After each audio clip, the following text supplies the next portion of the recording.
Shalom, shalom, testing, testing.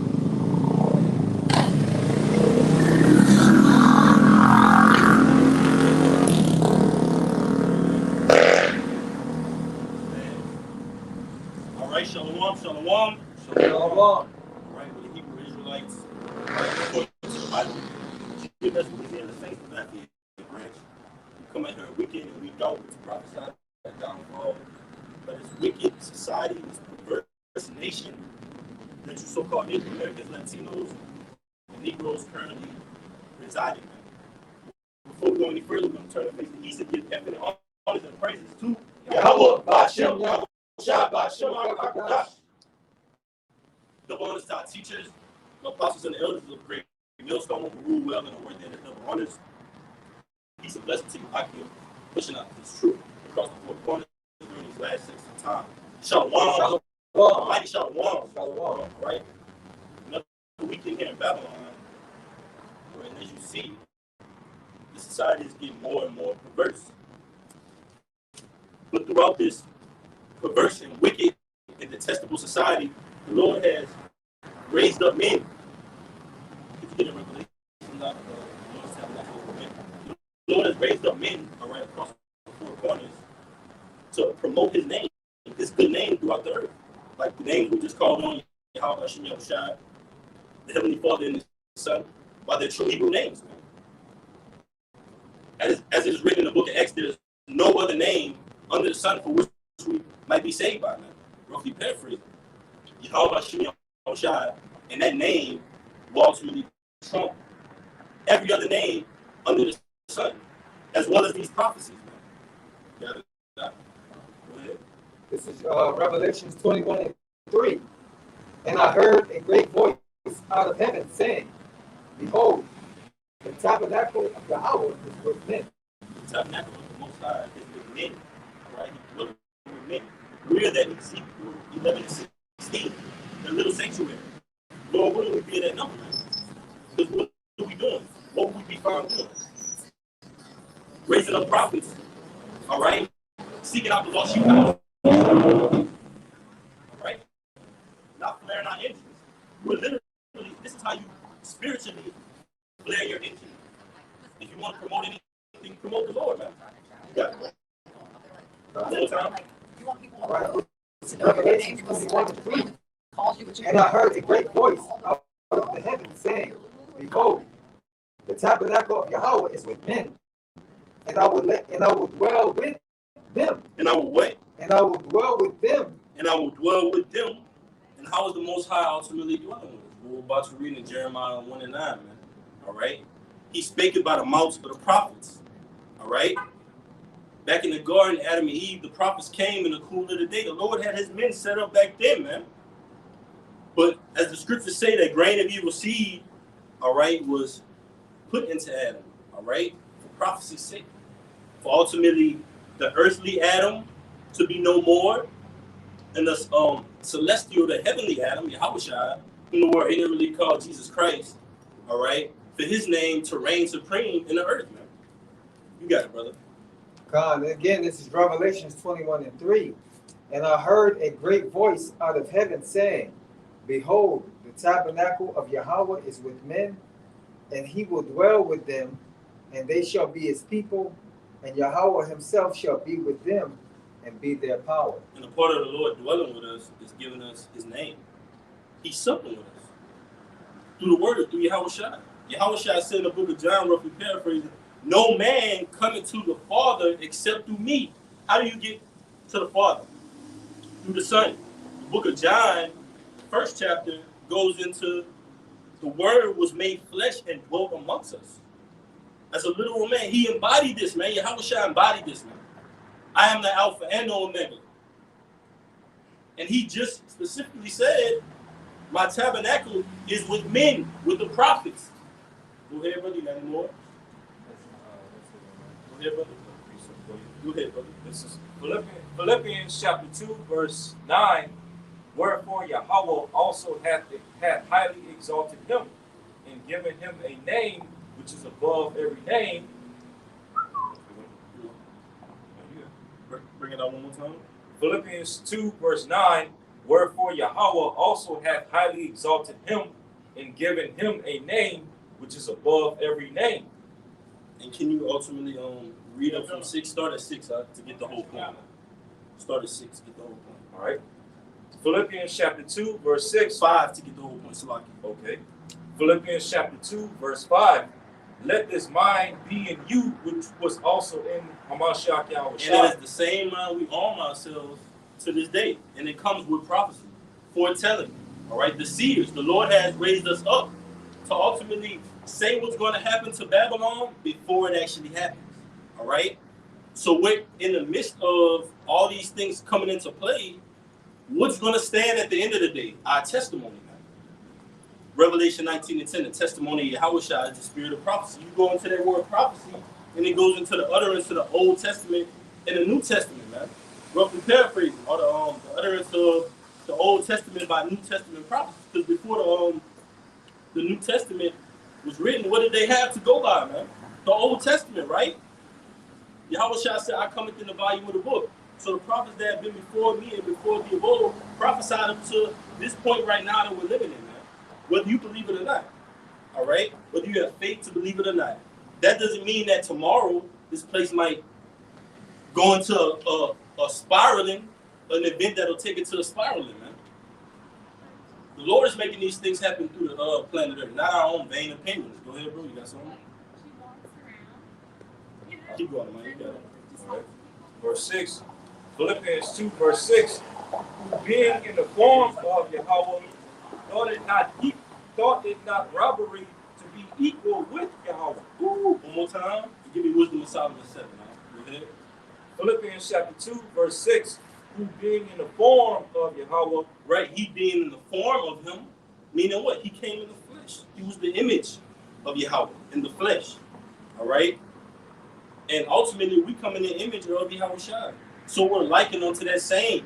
That's why it says, all right, be not ashamed of the testimony of the Lord, nor of me, his prisoner. We're prisoners of the Lord, man. The Lord has us in this society for our due diligence to either be manifest that we're good or evil. It's no other thing, man. Either you're going to be destroyed or saved.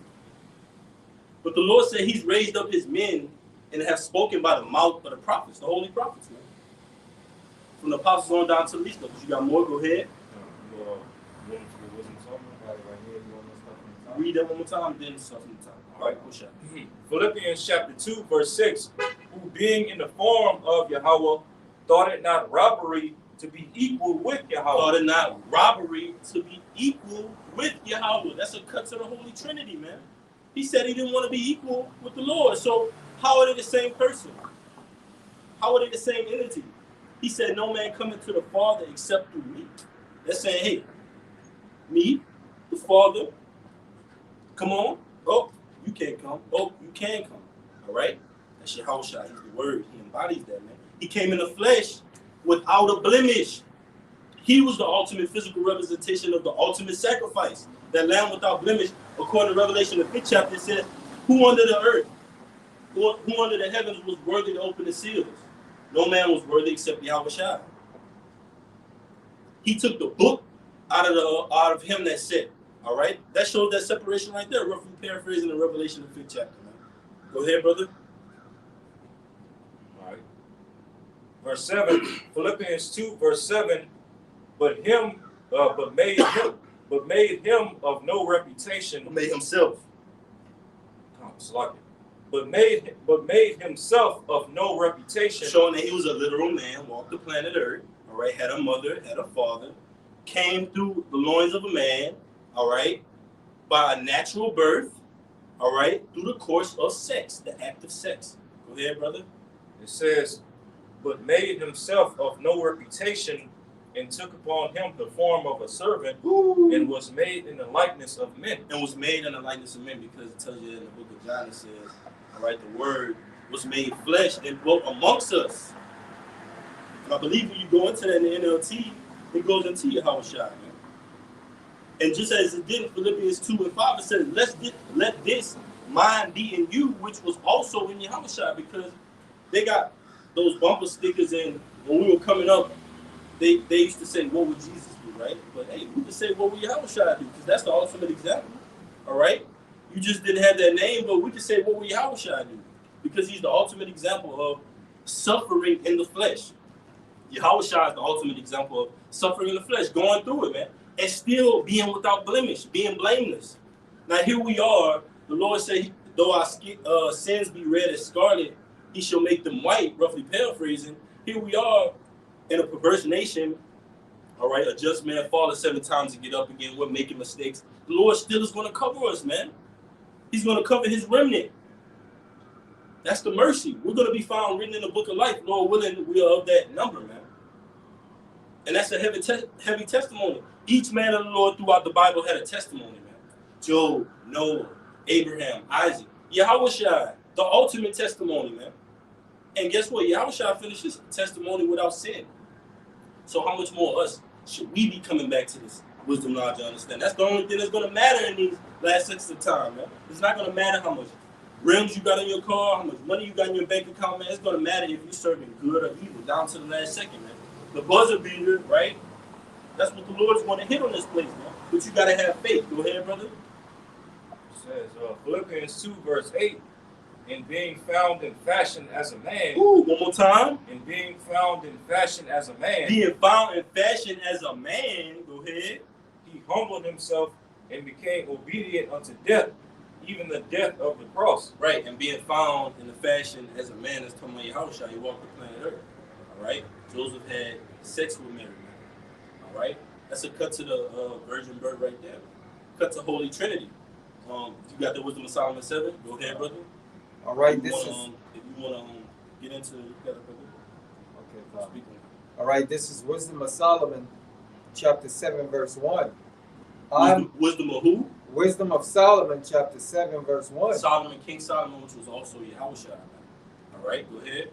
It says, I myself also am a mortal man. Am a what? Mortal man. It says here in Philippians 2 and 7, 8, it says, and being found and fashioned as a man. How was he fashioned as a man? It's going to tell you. Go ahead. It says, like to all. Like to all. Meaning what? He walked the planet Earth. So how is there some mythical, mysterious, angel had sex with Mary? Come on, man. This is the exact same thing that was going on in these times. Was the exact same thing that was going on in those times. Children being born, people going up, people coming in. All right? The same thing. Scripture says, is there anything new under the sun? Childbirth is the same way. It hasn't been another way, man. Go ahead, brother. It says, again, I'm going to read from the top. Wisdom of Solomon, chapter 7, verse 1. I myself also am a mortal man, like to all, and the offspring of him that was first made of earth. So King Solomon said, what? I'm the offspring of him. So he was offspring. He was the offspring. He was birthed into this world, man. Just as we were. Just as Yahushua was. Go ahead. Verse 2. It says, in my mother's womb was fashioned to be flesh in the time of 10 months. In what? It says, in my mother's womb was fashioned to be flesh in the time of 10 months. In his mother's womb, he was fashioned to be flesh in the time of 10 months. Could you give me 1 John 4:1 out? Just hold yours on yours. Could you read that one more time?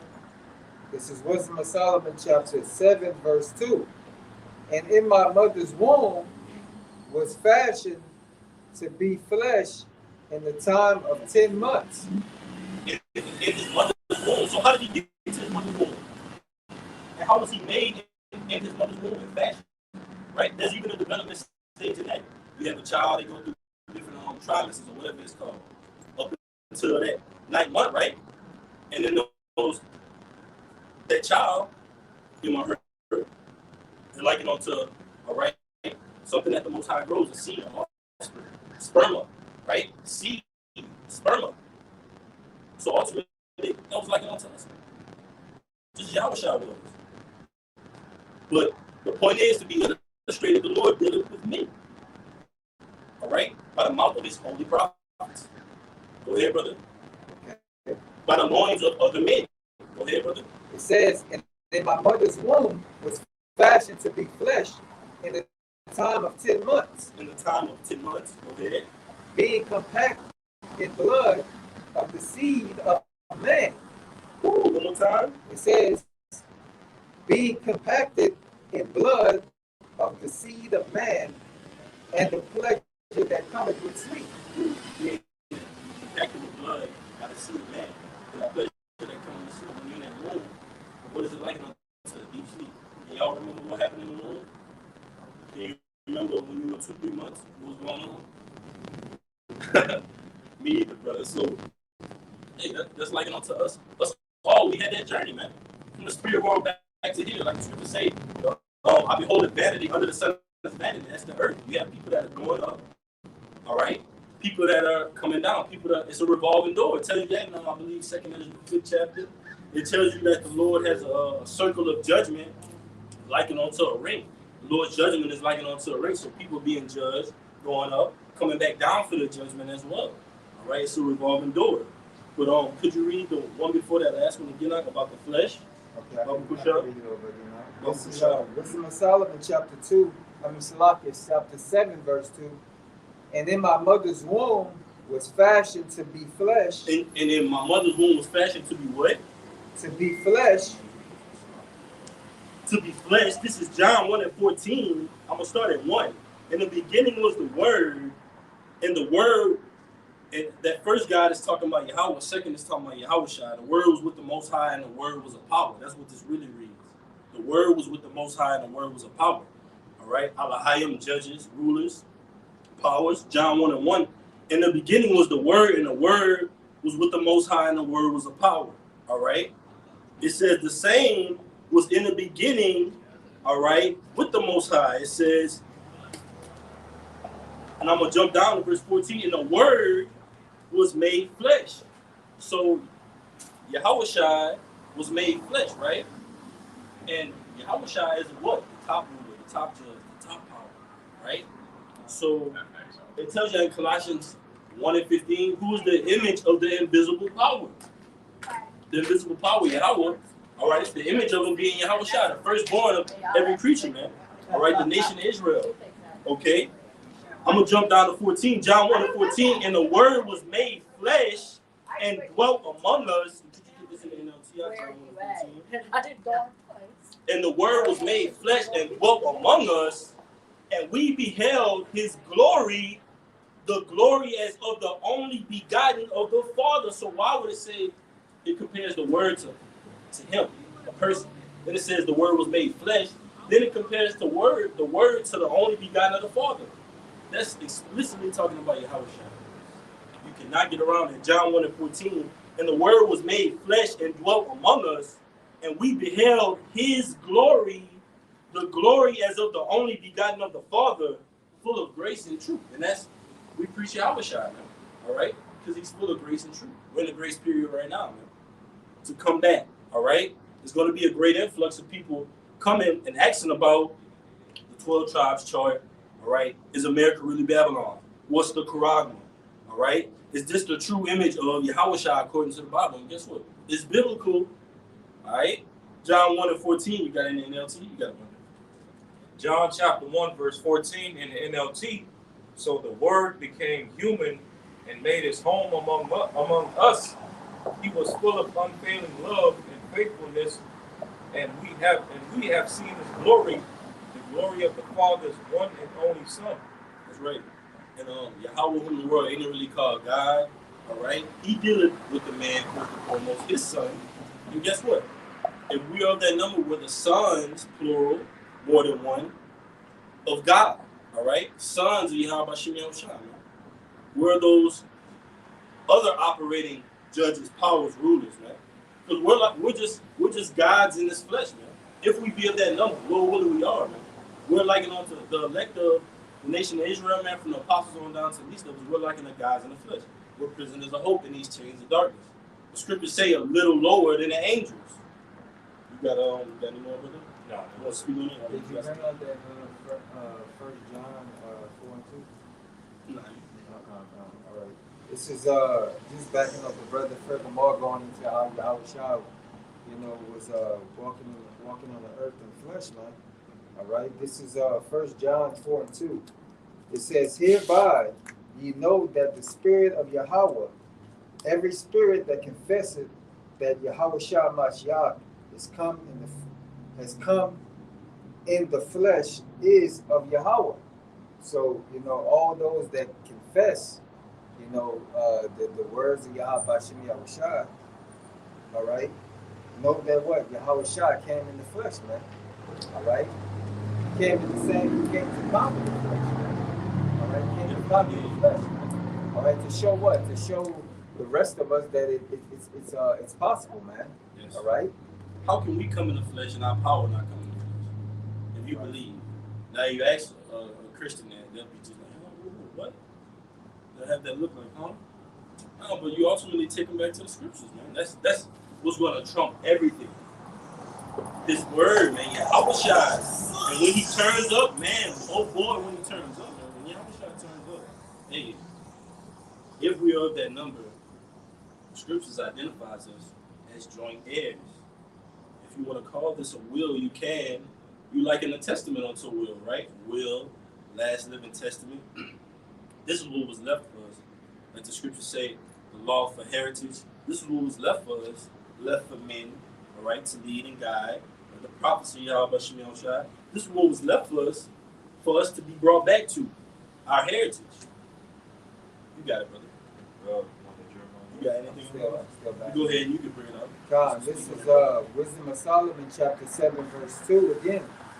"And in my mother's womb was fashioned to be flesh in the time of 10 months, being compact in blood and of the seed of man." Hey, and if I can say this, that shows you ultimately how we've fallen from that state of like we become dross, like the scripture speaks of. All right, that shows you right there because he was fashioned in 10 months, right?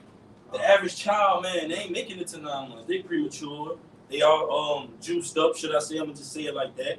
All right, they full of these different chemicals, man. They're just being made little baby cyborgs, man. Walking around here, shirt up to here, eating on a lollipop, man. Talking about, I want this, I want that, give me that. Come on, man. 2 years old, what do you mean? This society has become completely perverse, man. It's upside down here, man. Like the scriptures say, women have been their oppressors and children rule over them, roughly paraphrasing. All right, that's the society to a T. So how can you not believe in this, man? The scriptures say that, man. It's in there, man. It's really in there. You really got to tell people this, like, it's really in there. Like, let them hear it. Hear it out. This is really what's about to happen here. Yes, it's true. Even though we look like this, we're in these chains of darkness, think about the message we're sending. Go ahead, brother. Think about prophecy. All right, it says, "Being compact in blood and of the seed of man, and the pleasure that cometh with sleep." Yes. It says, verse 3, "And when I was born, I drew in the common air, and fell upon the earth, which is of like nature. And the first voice which I uttered was crying." And the what? It says, which is of like nature, and the first voice which I uttered was crying. Right, man. So he came in the same likeness as we all came. We were fashioned in our mother's womb. Jeremiah tells you that. Let me get it real quick. This is the book. I'm already in that chapter. All right, go ahead, brother. You bring it out. All right. Jeremiah chapter 1 and verse 4. "Then the word of the Lord came unto me, saying, Behold, before I formed thee in the belly, I knew thee." So before the Lord formed thee in our belly, he knew us. The Lord knew our parents. How much more, if the Lord knew us, how much more our parents that were going to bring forth us? If the Lord knew Yahweh Shah was going to come on the scene to fulfill prophecy, how much more did he know Joseph and Mary? You got it, brother. In Revelations, it speaks about when it goes into World War II, when it speaks about those, it speaks about those men. All right, in Revelations, it speaks about how the men being saved. Those are the seeds of the elect, man. All right, that the Lord had ordained those men to make it out of that war to what? Bring forth the elect, to what? To bring forth the word, man. All right, for whenever that appointed time may have been. All right. So yeah, even from the everything is set up by the Lord, man. All right, and like the scripture say, the Lord makes good His word. So, our great grandfathers, all right, from our fathers onto us now, man. The Lord has set it up to where they live and made it through whatever situations they made it through. To what? To bring forth the elect, man. All right, through that seed, which we're going into right now in Wisdom of Solomon. Okay. All right. You want me to continue here? You have I think it still got me. Yeah, go ahead. Keep going. All right. Yeah. Okay. So it says, verse 3, and when I was born, I drew the common air and fell upon earth, which is of like nature, and the first voice which I uttered was crying, as all others do. That's right. And now we know we were all birthed in hospitals, man. So what the doctor said, is he crying yet? Is he crying yet?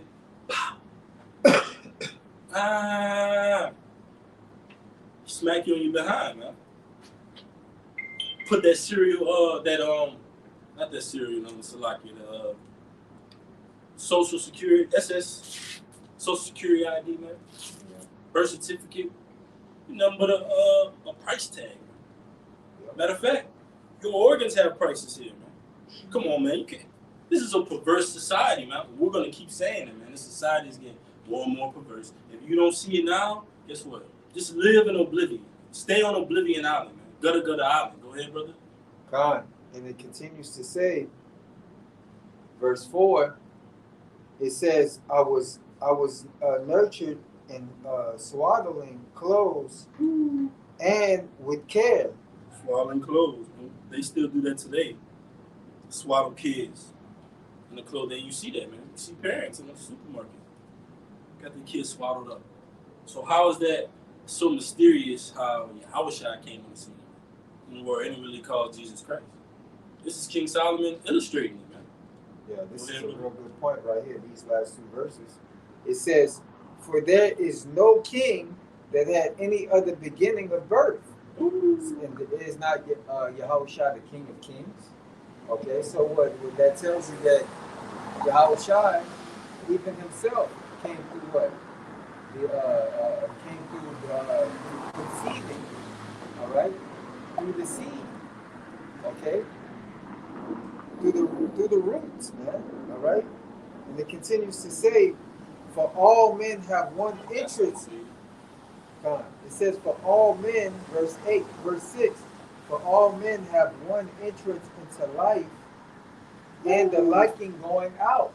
Man, all men have one interest into life and the liking going out. Meaning what? The birth by the act of sex, all right? And ultimately, your judgment, like the scriptures say, after death cometh the judgment, man. After this material decays, decomposes, your spirit, all right, which is an ancient spirit that's within you, all right, that defies this time, it ultimately is sent up for that judgment. You come back into your right mind, and then a cycle happens, and you're brought back in the planet Earth through your posterity, through the offsprings of your progenitors. This is that word seed, because you mentioned that, right? Off the online etymology, it's the word seed, and you can just stop me where you want it. It's the word seed that says, seed, that which may be sown. It says, sowing, to sow. It says, offspring, progeny, posterity. It says that from the meaning, here's the point, the meaning, semen, male fecundating fluid. The meaning semen, male fecundating fluid. I'm not sure what that word means, but male fecundating fluid, man. That's right. We know what that means, man. Can you look up that word, so? All right, I get it. God. Because, yeah, it says sperm, man. All right, which is the seed. Okay, and if you look at sperm, okay, if you look at the I guess you want to say the anatomy of a sperm cell. All right, and you look at you look at basically your brain and your spinal cord. That's basically what your sperm is, man. All right, it goes into the egg, okay, and then they had this new video that just came out that when the sperm enters into the egg, a flash of light begins, right, which is your spirit, okay, and then what? As we was reading in Wisdom of Solomon says that what you start to compact with blood. You know, you start to develop these different type of your arms, your fingers, at different types of yeah, and they'll show you they'll even have sizes of avocado, sizes of banana, sizes of melon at this stage, you know, until the full birth. That's right. So I got some for you too. That's right. So that sperm develops into the sperm. It's the word sperm. It says sperm means on my etymology, male seminal fluid, male seed of any kind. Male seed of any kind. And we're going to get in Ecclesiastes, the 3rd chapter. It goes into, all right, the spirit of a beast going down. All right. So if you got a spirit that is in a beast, right, you got seeds that come from the male beast. All right. They procreate, male of any kind. That means cats, dogs, frogs, whatever it may be, man. All right. But ultimately, us, from the loins of a man, men, okay, the offspring, Lord willing, we have faith that goes back to Abraham, Isaac, and Jacob. All right. We believe that that's our posterity, man. All right. Sperm, it says, male seed of any kind, the seed of plants, also of animals, that which is sown to sow scattered. And the scriptures tell you that there's a spirit of there's a flesh of different kinds, flesh of man, flesh of beast. All right. Guess what? What divided them was the knowledge and understanding. You got to select it. I just wanted to say that also kills the whole situation where they say, I'm mixed. No, you whatever your father is, man, because he just not said that the seed of whatever man. So wherever that man, male seed of any kind. Yeah, male seed of any kind. So whatever nation or pedigree, as the scriptures say in Numbers 1 in I believe it's 17, 18, gone. Where it says they determine the pedigree by the houses of men. Mm-hmm. All right. So basically, if you have a so-called Asian man lay down with an Israelite woman, it doesn't matter if that woman is an Israelite or not. That baby that comes out, even if that complexion is dark, okay, and he has more of the facial features of the mother than the father, that baby is a heathen. All right. But if Jake, the same thing goes for Jake. If Jake lay down with a heathen woman, or lay down with any woman of any nation, okay, then wherever he planted that seed, that's what's gonna grow. You plant an apple seed in the cornfield, it's still gonna grow to be an apple tree. It's not gonna change. Right. Okay. And the Lord, and that's heavy because the Lord established that in the beginning as well. Seed fruit bearing seed, roughly paraphrasing, man. Every kind. All right. And that's like it on to us. Guess what? We're the seed of Abraham, Isaac, and Jacob. Lord willing, we be that number. This is that seed in the Zondervan Bible Dictionary. The latter end of the paragraph, it says seed, figurative, meaning descendants or genealogy. Right. It says meaning descendants or genealogy, man. All right, going into what? Your ethnic background, man, or your nationality. I got it right here. It's the word genealogy. It says line of descendants. That's right. Pedigree, Numbers 1 and 18, you just quoted. Pedigree, descent. It says tracing of a family. It says tribal groups, study of family trees. That's right. So generations. That's right. And you have different tribes. You have the 12 tribes of Israel, and then you got the tribes of the nations. of the different heathen nations, man. All right, and all of those, all the men of these nations, all right, wherever they plant their seed, that's what ultimately comes out, regardless of what that woman is, man. Got you, son. Okay. This is Psalms 105:6. O ye seed of Abraham, his servant, ye children of Jacob, his chosen. Isaiah 41:8. But thou, Israel, Israel art my servant, Jacob whom I have chosen, the seed of Abraham, my friend. You got it, brother. That's right, the seed of Abraham, my friend, because the seed of Abraham brought Isaac and Jacob had 12 sons, and that brought forth what? These, the 12 tribes of Israel, man. All right, Yep. through that what? That seed, man, through that bloodline. All right, that's how it works, man.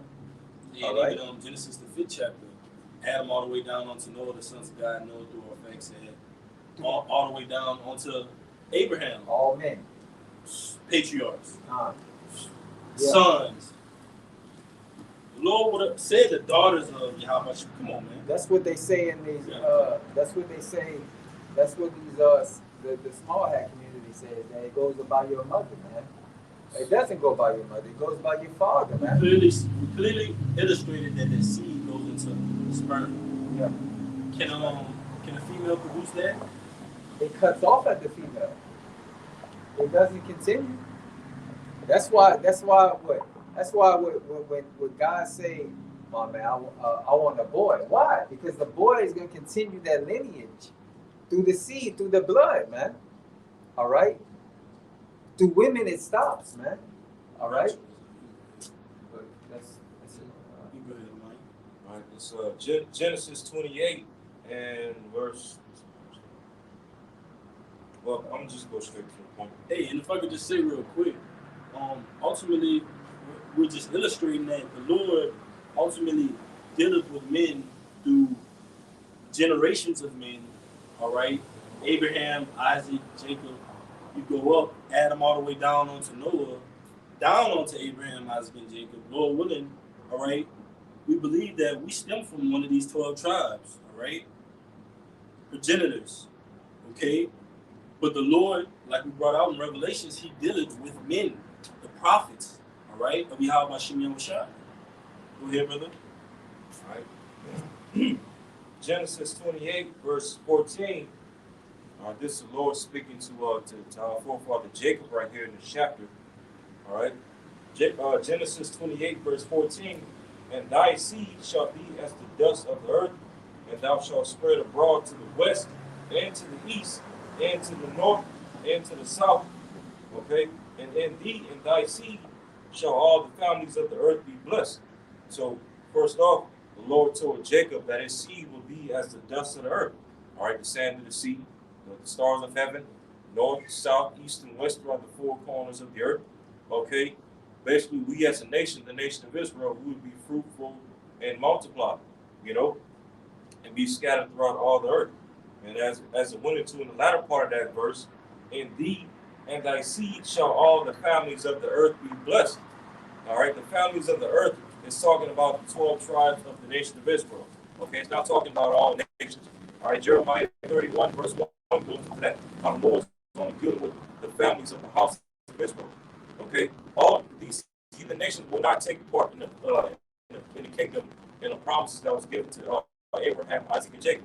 Because hell, even when you go into the blessing that was given to Jacob, Genesis 27, around about the 28th verse on down, it tells you that all nations will serve Jacob, and that his mother's son, which Esau, would bow down unto Jacob. So showing you that all nations, when it says all families right here, will be blessed in the seed of Jacob, that's only talking about the Israelites, all 12 tribes. That's right. Because if you're in a state of having to serve another nation and bow down to another nation, that doesn't symbolize that you're blessed. That's a curse. But you got it up. And that's why you Jake out there, you double cursed, right? You got the wisdom, knowledge, and understanding that's out there, but you operating under the spirit of Egypt, man. Continually. The scriptures say, woe to you that go down to Egypt for help. This is just backing the brother up This is Genesis 12:1, because the Lord ultimately, through Abraham, because ultimately it was a lineage. Adam all the way down onto Noah, Axad, down Eber, Peleg, Terah, roughly paraphrasing, down on to Abraham, man. So it is a hierarchy amongst our patriarchs. And we believe that we stem from that hierarchy, man. All right?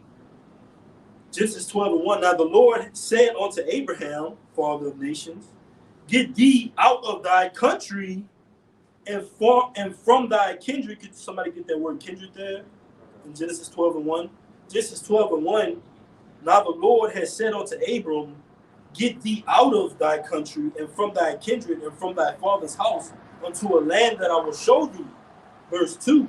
And I will make of thee a great nation, and I will bless thee and make thy name great. And the brother just illustrated how that blessing went down onto who? Jacob. All right.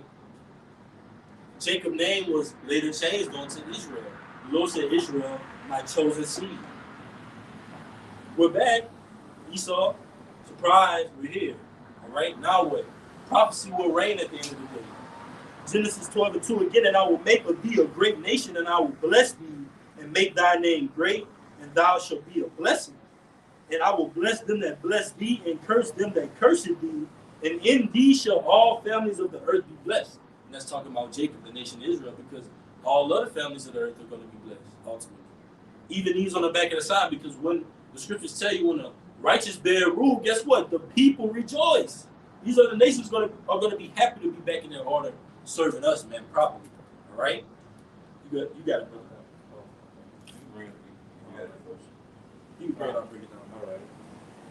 This is kindred. 38. Moledes. Moledes. It says kindred, birth, offspring, relatives. It says kindred. It says, let's see, offspring. Again, it's just going to basically offspring, kindred, your family.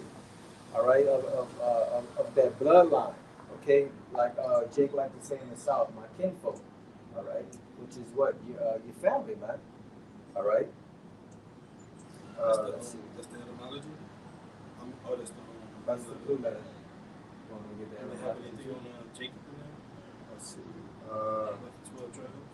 It says Must be another one in Revelation. You go ahead and if you don't see it. it says by implication, lineage, native country, also offspring, family, begotten, born, kindred, native. You got it, bro. All right.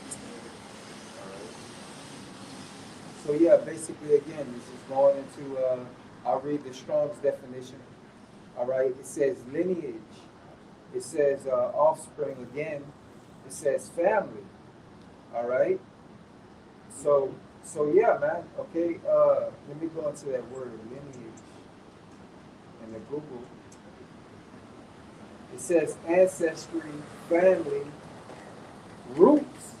It says origin, race, bloodline, pedigree. Right. Origin, race. That cuts the whole. We're racist. Yeah. What's that word you just read? Origin. What's the word you just read? No, just Lineage. that's talking about lineage. So if it says the word lineage means race. So if we're racist, what for our lineage? What for our people, man? What's wrong with that? Stock. Ooh, man. Pedigree. All those things fall in line, man. Like you quoted Numbers 1 and 18, brother. I got one after you. Yeah, you got it, brother. Yeah, because basically what the brother's going to, when the Lord told Abraham to separate from his kindred, it was basically letting Abraham letting him know, hey, look, I'm speaking with you, I'm going to deal with you, but first, before I start dealing with you, bro? How you doing, bro? How you doing? Can we help you? You got Yeah. any questions? I know exactly what's happening, but I wanted to ask you, how can I get a poster like this? It wouldn't let me order it online. You say you know exactly what's happening. What's I happening? know who you are. I know who you are, the Israelites. Okay. Israelites. So we are Israelites. And I know what this is. This is Caesar Borgia or whatever his name is. And yeah, I understand where you're coming from. Yeah. So you teach? Is what you're saying? I don't teach. I don't Just- personally. Okay, okay, But I am aware. okay. I am But we're aware. going to bring out the scriptures. You're welcome to be edified in the next question. Go ahead, brother. Okay, and it also said breeding as well. Mm-hmm. Okay, going into what we spoke about earlier about going into Wisdom of Solomon 7. All right, going into how he was compacting the womb, and that comes by what? Breeding, man. It comes by the seed. Okay? Seed. That's right. You get a word for you, huh? Because you said the seed, and we brought that out earlier. The seed going into the sperm, right? The sperm of a male seed of any kind. We just bring a word out we usually get, but you got it on mine. It's the word in the Zondervan Bible Dictionary.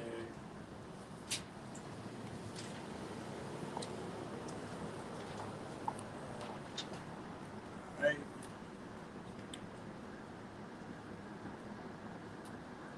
What you looking for? See? No, I'm looking for marriage. Here we go. All right. It's the word marriage from the Zondervan Bible Dictionary. And at the beginning it says, page 345, it says, marriage. Marriage is an intimate, personal union to which a man and woman consent. Joseph and Mary were married, right? To which a man and woman consent, consummated and continuously nourished by sexual intercourse and perfected in a lifelong partnership of mutual love and commitment. You got it. That's right. So that's the definition of marriage. Which means what? It means that marriage is when a man cuts into a woman, goes into a woman. Yeah. Okay? That's what true marriage is according to the scriptures, okay? It's not where a man bend down on one knee with a ring and asks a woman to marry him, man. All right? That goes into the whole Queen of Heaven worship. What you said, to cut? Yeah. It's that word sex off the online etymology. All right. The word sex off the online etymology. It says sex. It says to divide or cut. To divide or cut. Sakar, to divide or cut. You got it, bro.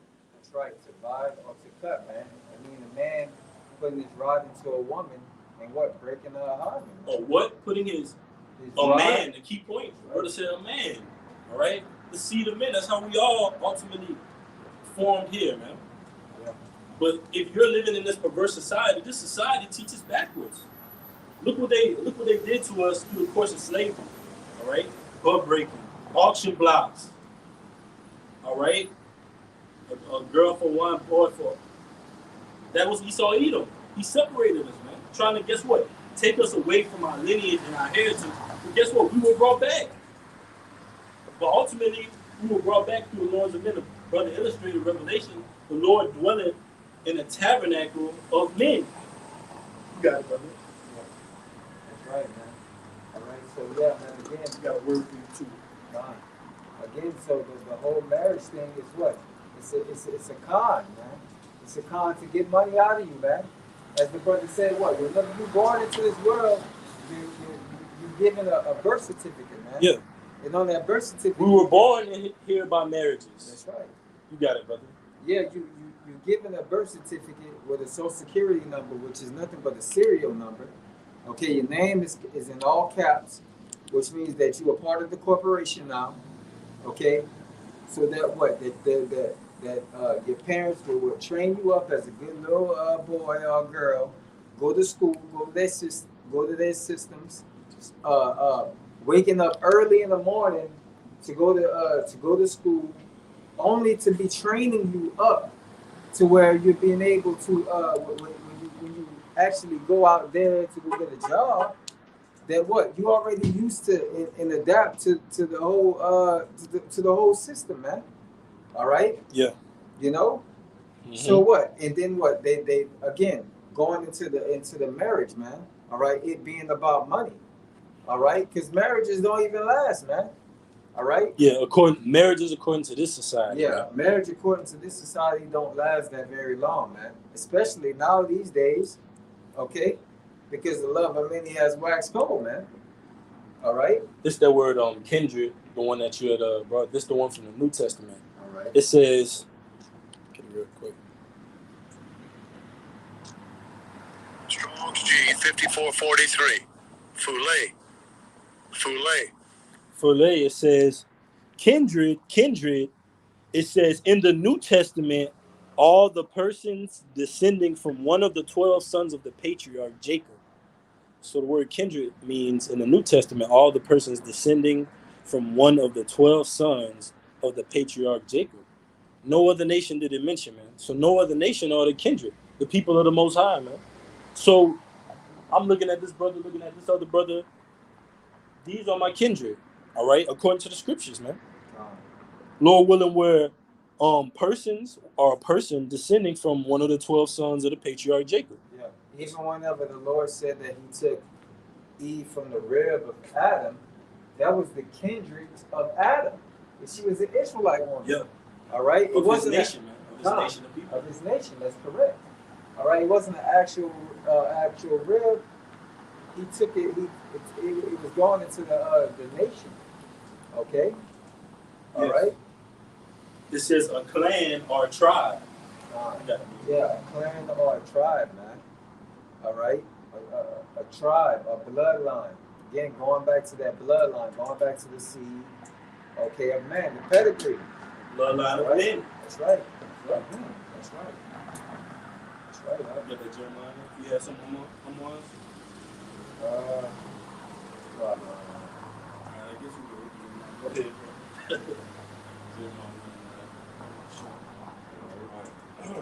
Jeremiah chapter 1, verse 9. Then the Lord put forth his hand and touched my mouth. And the Lord said unto me, Behold, I have put my words in thy mouth. Verse 10.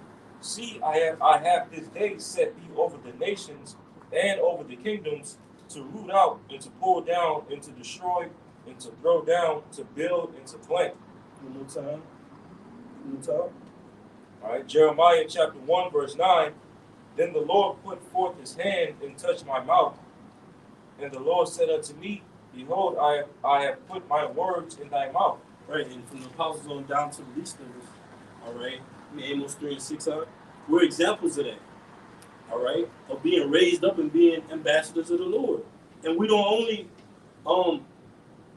foretell these things on camera, but off the camera, we are operating as ambassadors of the Lord, according to the scriptures, man.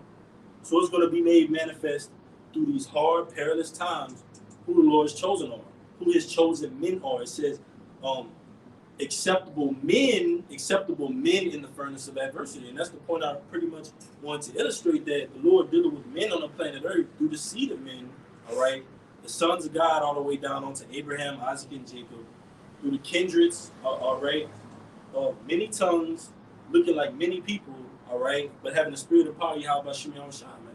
The tabernacle of the Most High is with men. Go ahead, brother. You have something more?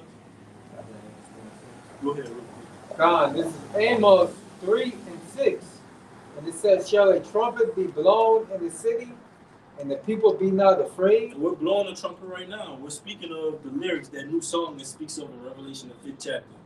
And you can get that after that, Revelation, the 5th chapter, where it goes into that new song, and it goes into the kindreds. But we're speaking of that Revelation, the 5th chapter, the 14th chapter, these lyrics, man. We have a couple of them in front of us, man. Fear Yahweh Shem Yahushua, don't take the Karama, and America is going to be destroyed, man. That's the new song that we sing. Ultimately, that the Lord is going to throw Pharaoh, his riders and their horses, the horsemen, into that sea, man, of nuclear fire. You got it, Amos? You got some more? Go ahead. God. Verse Amos 3 and 6, it says, Shall a trumpet be blown in the city, and the people not be afraid? Shall there be evil in the city, and the Lord have not done it? So if there's evil in the city, the Lord has surely done it. Go ahead. It says, surely the Lord Yahweh will do nothing, but he revealed his secrets unto his servants, the prophets. He revealed his secrets unto his servants, the prophets, man. All right? Jeremiah, Nehemiah, Obadiah, Malachi, all right? So on and so forth, man. Isaiah, Hosea, all right? Joshua, all our patriarchs prophesied up until this point, man. The day of doom is upon us, man. The day of doom is looming over the society, man. For a state of perilous events. You got some more? Yeah, that's it on that. Go ahead, read yours one more time, my book, for sure. All right. Jeremiah chapter 1, verse 9. Then the Lord put forth his hand and touched my mouth. And the Lord said unto me, behold, I have put my words in thy mouth. Verse 10. See, I have this day set thee over the nations and over the kingdoms, to root out and to pull down and to destroy and to throw down, to build and to plant. Ooh, to root out, pull down. All right. The Lord said, promotion coming from neither the east nor the west, but the Lord is the judge. He bring it up one and pull it down another, man. And that's what the prophets that have been before us of old have done.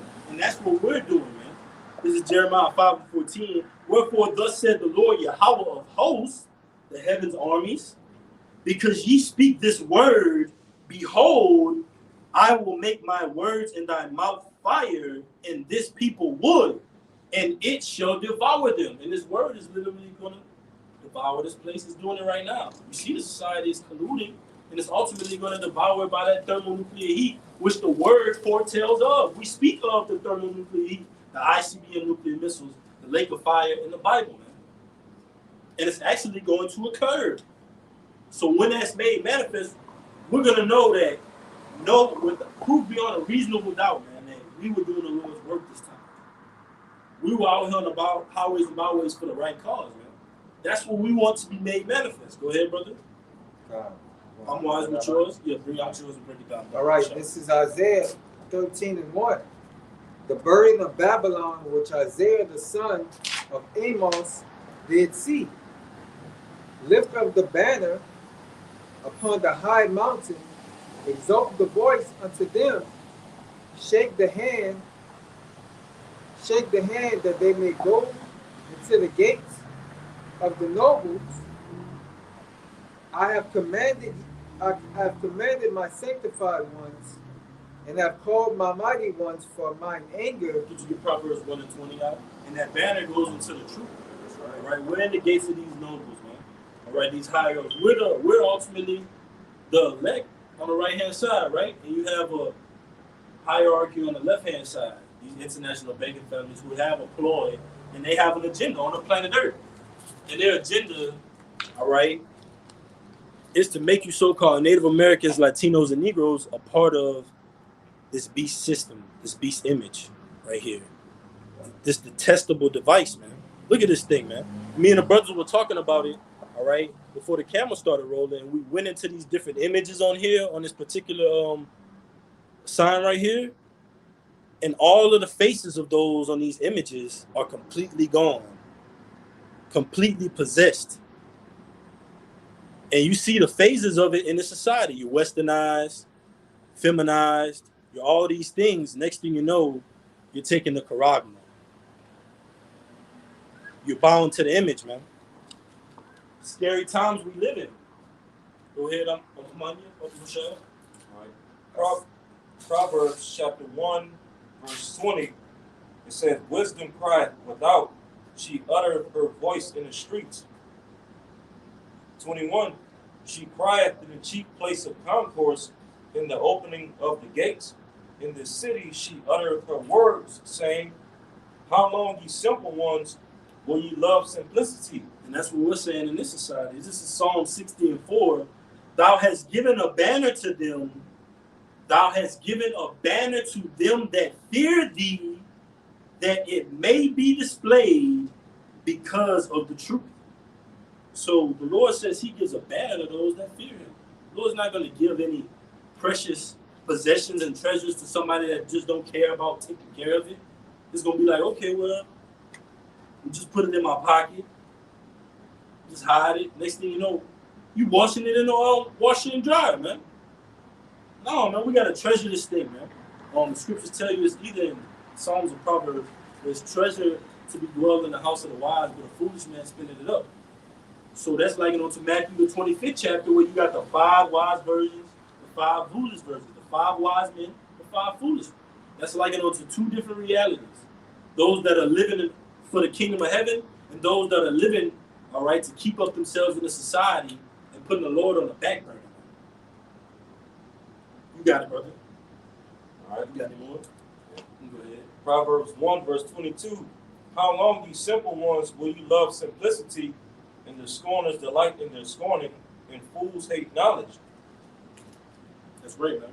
And we see that ultimately wisdom is crying out, but it's only for the lost sheep of the house of Israel. That's what Yahushua said to seek out, the lost sheep of the house of Israel. That's what we came for, all right?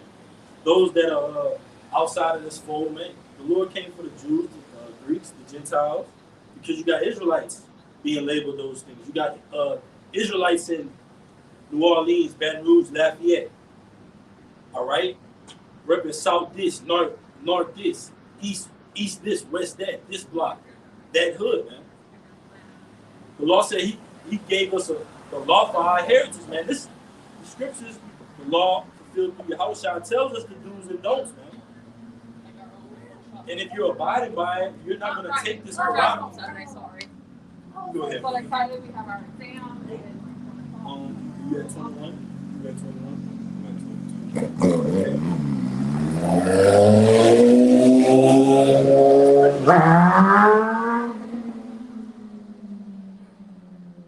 pretty much the point. Could you go back to Jeremiah 1 and 10? And then Amaz, you got one? If not, could you get Ecclesiastes, the 3rd chapter? You can bring out if you have something. You got it. Jeremiah chapter 1 verse 10.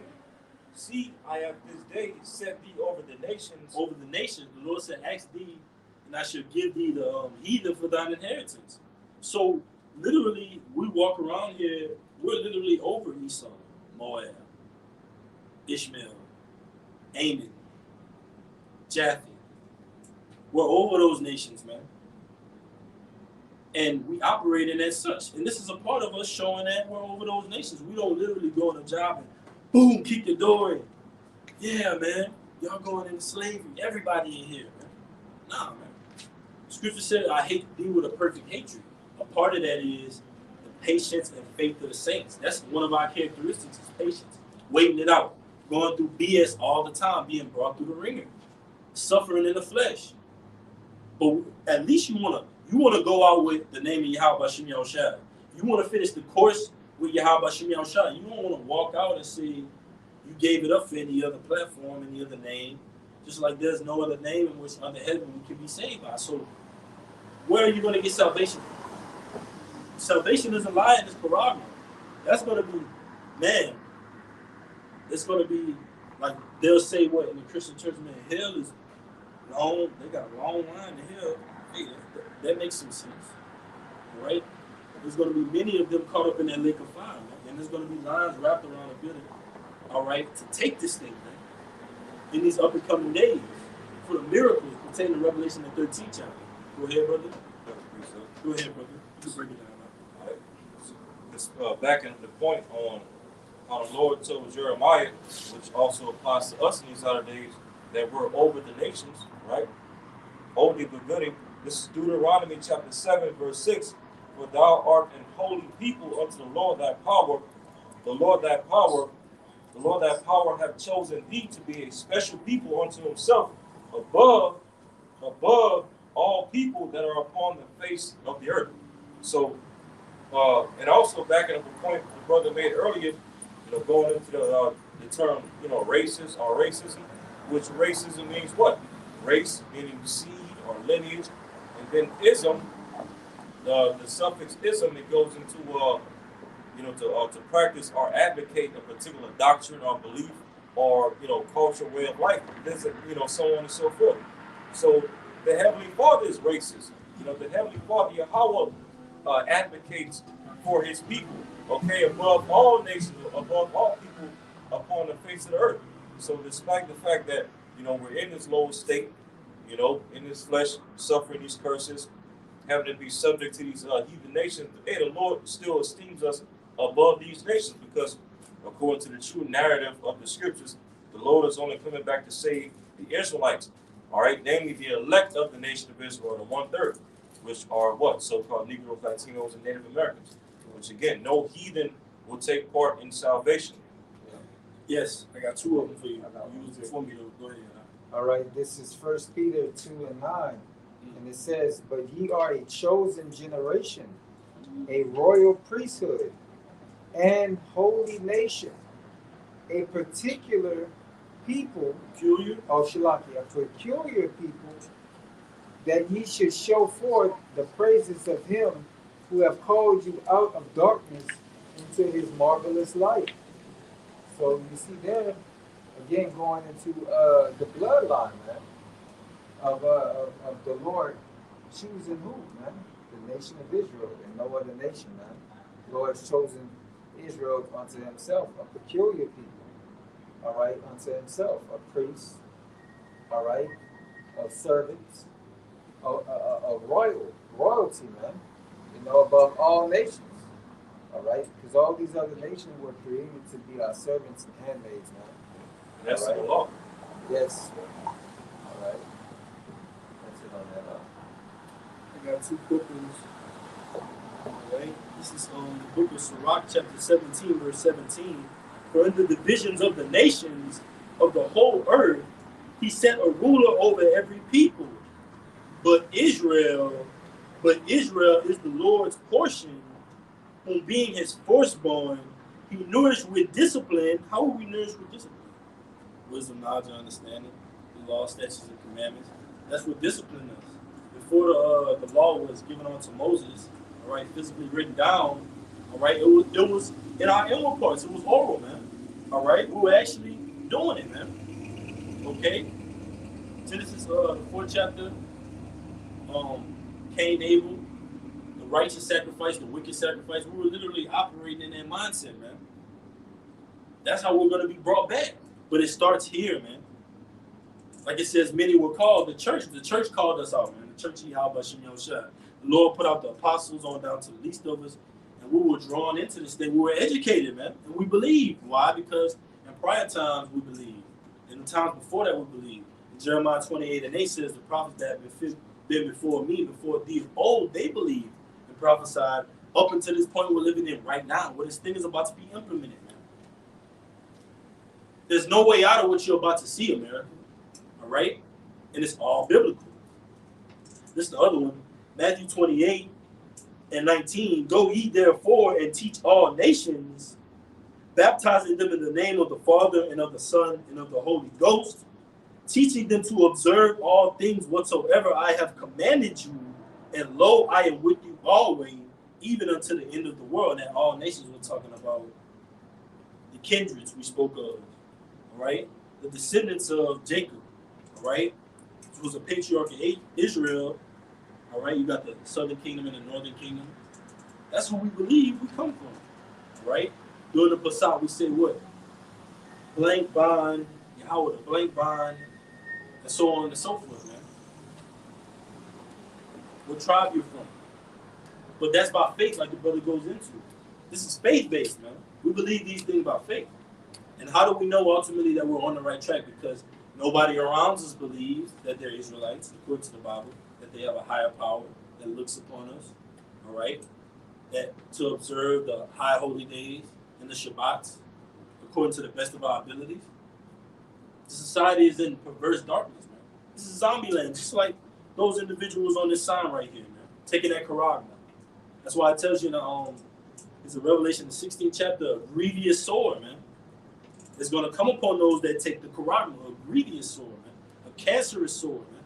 So you're going to be given double hell, man. You're already catching hell as a slave, and you're going to put something inside of you that you think is going to give you access to a better life and a better reality, man. The Lord got something for you, man. Go ahead, brother. You can get it. Isaiah chapter 36, Isaiah chapter 36, verse 6. Lo, thou trustest in the staff of this broken reed on Egypt, whereon if a man lean, it will go into his hand and pierce it. So is Pharaoh king of Egypt to all that trust in him. So our people that's going to lean upon, basically the power of this modern day Egypt. Okay, and who's the Pharaoh of this modern day Egypt? Esau, Edom, pursuant to Joel 3:19. Those of our people that's going to consent and bow the knee to this beast system, all right, and take their charagma, as it just wanted to, is going to pierce into them, all right. It's going to pierce into them. It's going to be a snare into them. It's going to lead to them receiving a grievous sword, like the verse just quoted in Revelation 16, and ultimately it's going to lead to the 2/3 of our people that's going to take that charagma, being destroyed with fire and brimstone in the midst of the Lamb and the holy angels, are pursuant to Revelation 14. So this whole entire society, Babylon the Great, America in particular, which is the modern day Sodom and Egypt, this whole entire society is a snare unto our people. Yes. That's why it goes into Revelation 18. They want Babylon the Great was abundant in what? Slaves, as well as what? The souls of men. Yes. This society, Babylon the Great, ran by Esau Edom, ultimately wants our people's souls. And that's the spirit. Because just last night I was watching Get Out on Netflix. And then it went to that part where the dude was he was strapped down in that chair in the basement, and he was talking to that guy on that TV screen, the one that was blind in the movie, that art director or whatever. Yeah. He was basically like, I just want those eyes. Talking to Daniel Kaluuya, I believe that's his name, Daniel Kaluuya. Something serious as well. He also said they also said in there, he was like, I want those eyes, but he was also like, I want to know what's in your mind. I want to know what's basically like your spirit, man. Yeah. It's like I want to own your spirit, basically. It was Esau want to do, man. Hey, and they showed you that, like when you watch Get Out, they showed you that when you pay attention to those, like all the Jake characters that was around the house, like Georgina, that the one that played the maid, and the other Jake that was like working in the field, cutting the wood and stuff like that, and even the other one that showed up at the party that was like at the beginning of the movie and they kidnapped, like it showed them basically like them being in that hypnotized state. They were basically being controlled by the grandparents of that family. Like Georgina, she was being controlled by like the spirit of their grandmother, and the Jake that was working in the field, he was basically controlled by the spirit of their grandfather. And and that's heavy because they posterity, man. Mm-hmm. That shows the nature of their mindsets against us, man. I got something for you. I want to say. you can say. Oh, they got that also. They got the other TV series called Them. When you go into, if you watch the latter part, the last few episodes where he goes into that priest, and the priest is like, you are a chosen people, but you disobeyed and you broke the law, and so forth and so on, man. And then what? Throughout that whole TV series, it goes into how basically Jacob is cursed, man. And that how Esau furthered the affliction, and that how Jacob hate themselves, man. But really, we are holy people. We are special people unto the Lord, man. That stereotype that's been beaten onto our people to where they hate each other, man. And that's shown a lot through music, by how they say, how Kanye said that. Oh, I hate that nigga. Or this, that, and the third, man. All that hate speech against your own people, man. So yeah, man. The Lord really did a number on us, man. And he really knew what he was doing whenever he put the curses on us, man. Yeah. All right?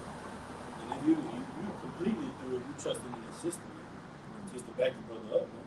The Lord already did a number on us as a people, and if you decide to buck up against the Lord in the grand finale, man, you're gonna be utterly blotted out, man.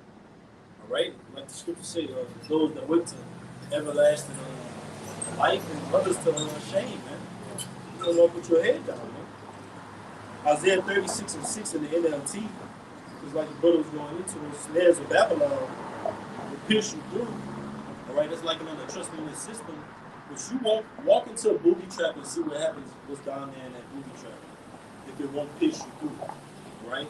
Or if it's not something that's down there waiting to devour you. Isaiah 36:6 in the NLT, O Egypt, if you lean on Egypt, oh Salaki, the Lord is being sarcastic. Isaiah 36:6 in the NLT, on Egypt, question mark? If you lean on Egypt, it will be like a reed that splinters beneath your weight and pierces your hand. And this is a shot to Sleepy Joe. It says, Pharaoh, the king of Egypt, is completely unreliable. Hey, man. And that's plain, man. And that's like, so is the ruler, so is the people, so is the system. The society is unreliable. This society is about to collapse. It can happen. It's a notification away, man. And it's biblical. We're going to keep going back to that. Go ahead, brother. Yep. You got it. So, leaning upon this modern day Egypt, America, is a snare unto our people that's going to lead to their hands being pierced. All right, their right hand or their forehead, which we know is talking about the Revelation 13 and 16, the Karagma. Okay, because that Karagma, when Esau implements it, he's going to push it as peace and safety, solution to all the chaos that's going to be going on in the earth very, very soon. But it's ultimately a snare. And ultimately, because, as it tells you in Revelation 13, we know that the Karagma is going to be for the use of buying and selling. But it goes beyond that. It's going to be a tool used by Esau to ultimately control you. Why you think when you go into that word Karagma in the Greek, it says an M-A-R-K branded on horses. Why is that? Because, back in, even to this very day, if you have horses or cattle, for example, if you wanted to, M-A-R-K them. Yep. That's my possession. That's the word right there. Hey, man, that's heavy. So how are we to be someone else's possession? The Lord said he likes Jerusalem to a comely and delicate woman. We're delicate, we're likened unto the Lord as virgins in Revelation the 14th chapter. So why would you trade yourself off to another power that's going to pierce you through? Man. Hey, and that's heavy, man. Like the digital all, like we go into. And the scriptures tell you that the love of let me get it real quick. Let me back you up real quick. All right. This is 1 Timothy 6 and 10. For the love, I'm going to start at 9. But they that will be rich fall into temptation and a snare and into many foolish and hurtful lusts, which drown men in destruction and perdition. And if you liken unto yourself and put this inside of you, you're going to be likened and caught up with that son of perdition, Esau, with his judgment. All right? For the love of money is the root of all evil, while which some coveted after, they have erred from the faith and pierced themselves through with many sorrows. And if you love money, you can't serve the Most High and another master. You're going to hate something, and you're going to love something. It's going to come down to the end where you say, man, I love this system so much, I got to take this. Or you're going to say, well, I hate this system so much, I'm not going to bow to it. I got to stand with my power. That's what it's going to come down to, man. You got it, man. Like the brother had just quoted, one man can't serve two masters. You love the one, hate the other. You can't serve Yahweh Shai and serve Mammon. Mammon, when you go into it, it's basically like a Get it for you. Okay. This is Matthew 6 and 24. I'm going to get it in the blue letter. Matthew 6 and 24, Yahweh Shai speaking. No man can serve two masters. No man can serve two masters, for either he will hate the one and love the other, or else he will hold to the one and despise the other. Ye cannot serve the Most High and mammon. And I'm gonna get that word. Yeah. So hey, the Lord doesn't deal with gray areas when it comes to whether you're serving Him or not. Is it you're serving Him with your whole heart, your whole mind, body, and soul, like they say, or either serving Satan or any other idol of this world. Okay? And when it comes to money, hey, if you're all into money and want to gain and gain, is this, that, and the third, and wanting the riches of this world, then you won't have time to fully serve Yahweh Shema Shah.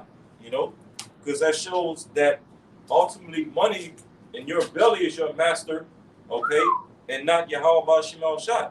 And to make this point as well, that shows you that you can't receive the MOTB and also receive the Tawaf pursuant to Revelation. Not Revelation. Ezekiel 9:4. That's right. You can't have Badge of exemption. Yep.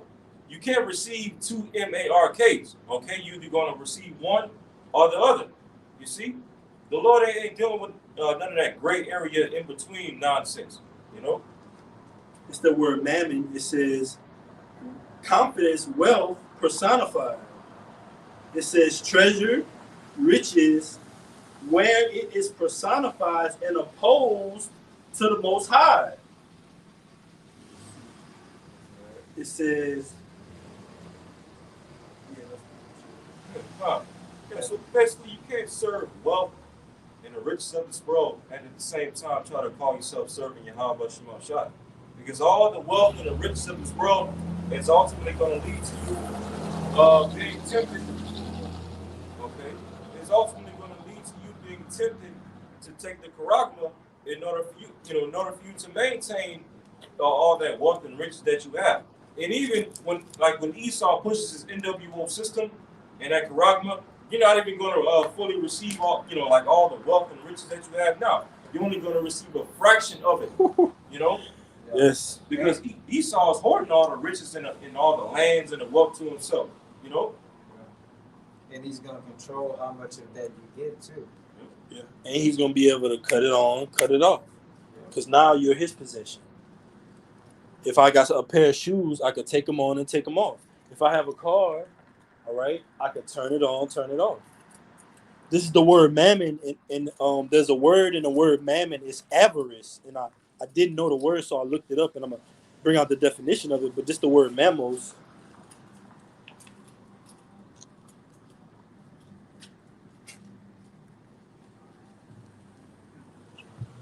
$31.26. Mamonas. Mamonas, it says mamonas, and then in the definition it says avarice, spelled Avarice. And I looked it up, and it says on the online etymology, it says avarice. It says the desire of gaining and possessing wealth. It says greed, covetousness, inordinate desire, greedy, grasping, craving, long for, be eager. It says to enjoy, consume, refreshment, food. Refreshment, food. You got it, brother. And God, hey, yep.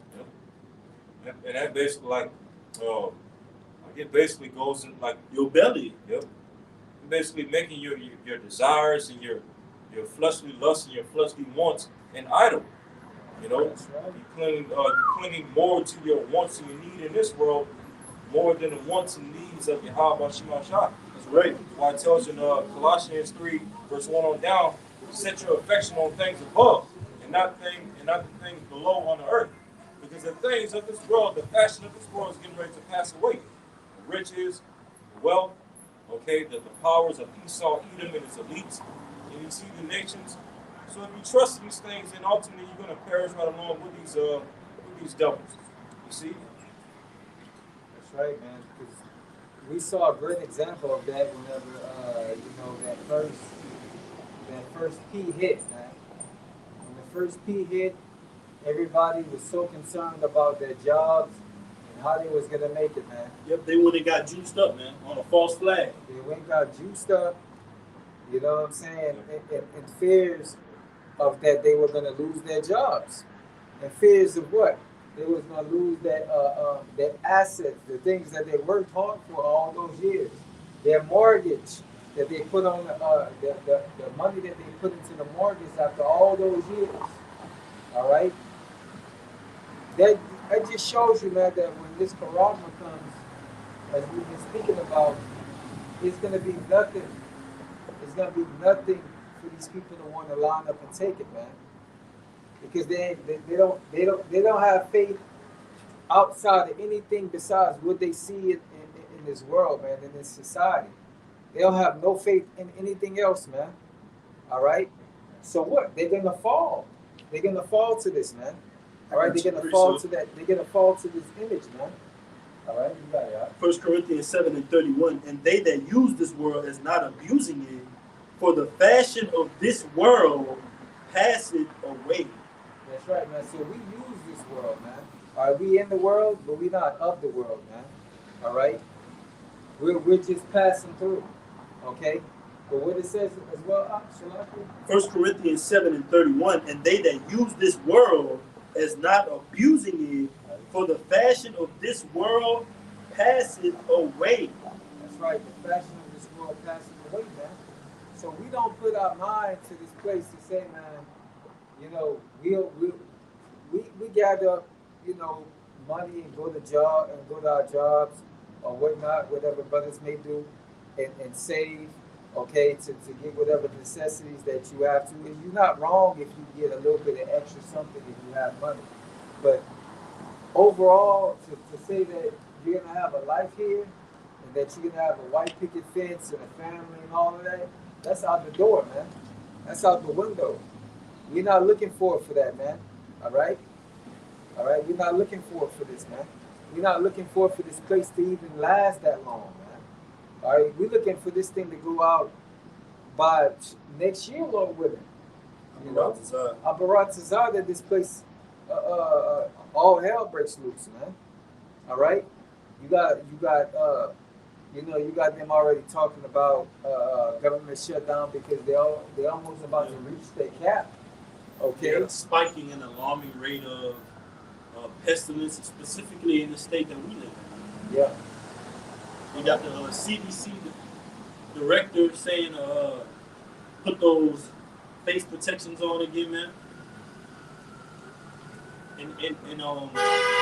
In preparation of this holiday coming up, not to spread this thing that's going around.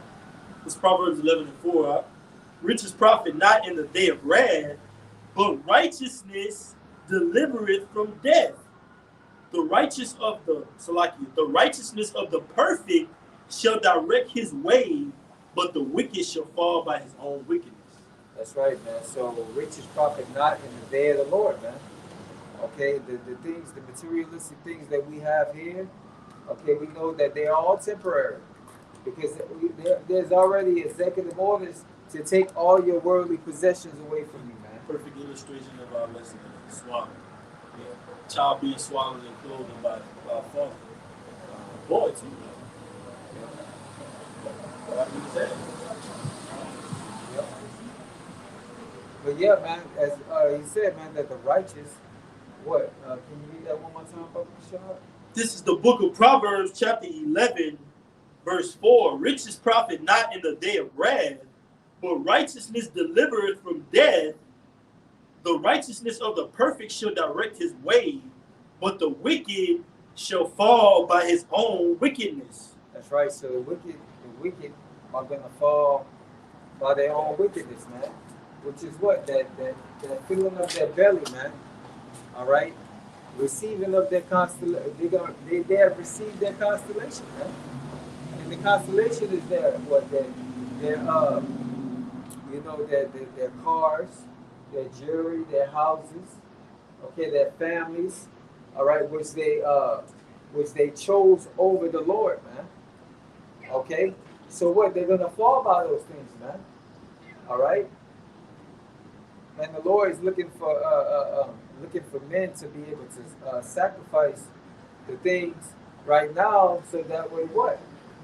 That you can fully enjoy them later, man. Because you really can't enjoy anything right now, man. You can't enjoy your family. You can't enjoy your family. You can't enjoy food. You can't enjoy your own house. Your children. You can't even enjoy them without the government coming in and trying to tell them that they can choose whatever gender they want to be, okay, or to be a part of their system, a part of their school system. You have to jab them up with all kind of juice, and if you don't send them to school, then they'll send your ass to court, man. You know, they'll send you to court for not allowing your child to go to school, man, because you don't want to jab them up with that juice, man. All right, which is completely wicked, man. All right. So that's why we look for a kingdom to come, man. We look for the establishment of the kingdom to come, so that way we don't have to deal with all of these different heartaches, man. These headaches of dealing with this society, man. All right. But yeah. Because that's the type of like that's basically the direction that Esau is going with the society. Draconian laws, measures, unrighteous decrees, taking away your right of ownership. You won't own your children, you won't own your house, whatever land that you may have right now, because you got like a lot of these preppers and whatnot. They always talk about, grow your own food, this and the third, grow your own crops. Well, guess what? Very soon, the direction that the elites are going with the society, which are the Edomites, okay, you won't be able to own none of that stuff no more. Because all you preppers out there, you boast about how, you grow your own food, you have your own cattle, this and the third, okay? But what if Esau, the government, sends, a small militia, okay, into your home, your property, to take over your stuff? What you gonna do then? Okay, now you're gonna need to defend yourself, but guess what you won't? Because Esau and his government is too technologically superior, okay, over all you purpose right there. And that's why, like the brothers were going into earlier. Okay, riches a profit not in the day of wrath, but ultimately his righteousness is going to save from death. And that's only coming to for the elect, who trust not in the things of this world. All right. Did he say shalom? I don't know. I wasn't paying attention to all that like that drive-by Israelite stuff. Shalom. I don't. I got one right here. This is Psalms 37 and 16. It says, "A little that a righteous man had is better than the riches of many wicked." That's right, man. So the little that a righteous man had is more than is more precious than what the abundance of a wicked man, man. Right. All right, because what that wicked man ain't doing nothing with that money but doing wickedness. All right, and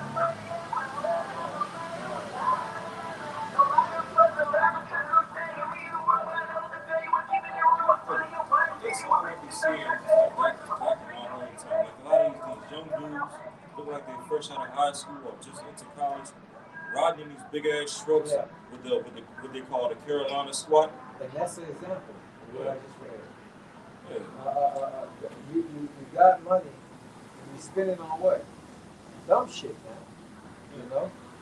You ask him his nationality, he's gonna tell you a rap group. And in his mind, he's a part of it. Go ahead, brother. But yeah, I got something too.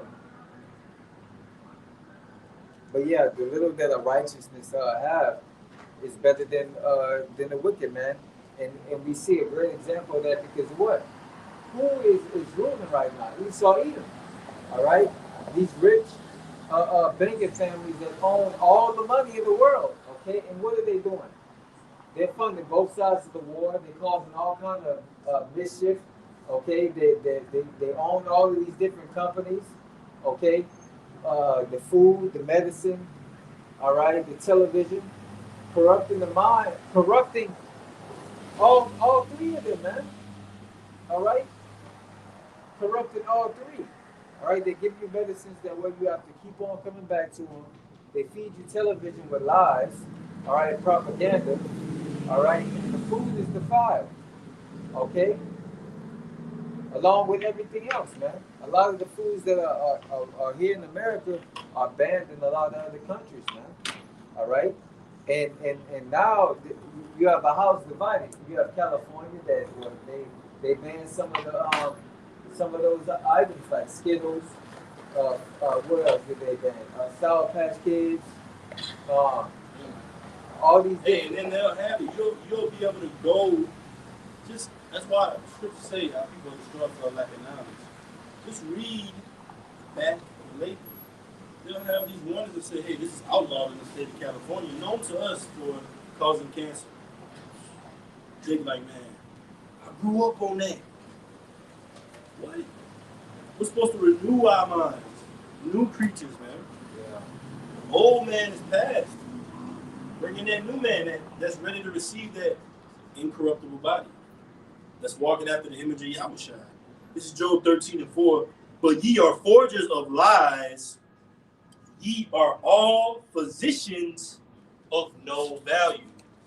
Right? And this is another device of illustrating that precept in Job, man. This is of no value. How is this furthering you to be more connected with your power, the name of the Lord? All right. How is this giving you any dominion? This is no value, man. And as you can see, the people that are on it, look at them, man. Completely gone. That's an image of the people on his. That's kind of like what you illustrated about the movie Get Out, bro. That's how they look on there, bro. Completely gone, man. And before it gets to that, you got people that are literally like that, even though they're walking past us, they're literally like that, spiritually gone. They're gone. Just gone, man. We go another lineage. Nobody realizes it's forever for it to dry, and then you have to recheck the code. What's the last scripture you read? Job? I'm going to bring it out again. Job 13:4. But ye are forgers of lies, ye are all physicians of no value. Yep. Everything that Esau has forged from the time of the Renaissance up until now, here in 2023, it's all been based off of lies. Okay, lies, deceptions, lying on history, lying on science, pseudoscience. Okay, he pushes lies with his technology. All right, his money system is all one big lie. The whole Federal Reserve System. Yes. Everything that this man has set up is all based off of a lie. And Esau's last greatest lie that he's going to push before the Lord comes and destroy him is going to be that Quran. That's going to be Esau's last great lie. You see, because he's going to push the Quran as some form of solution for all the chaos that's going to be going on in the earth before Esau pushes it out. He's going to push it as peace and safety. All right, but then what's going to pursue after that? Destruction is going to forge it. Yep. Hey, I got something for you too. This is the word forge from the online etymology. It says forge, to counterfeit, to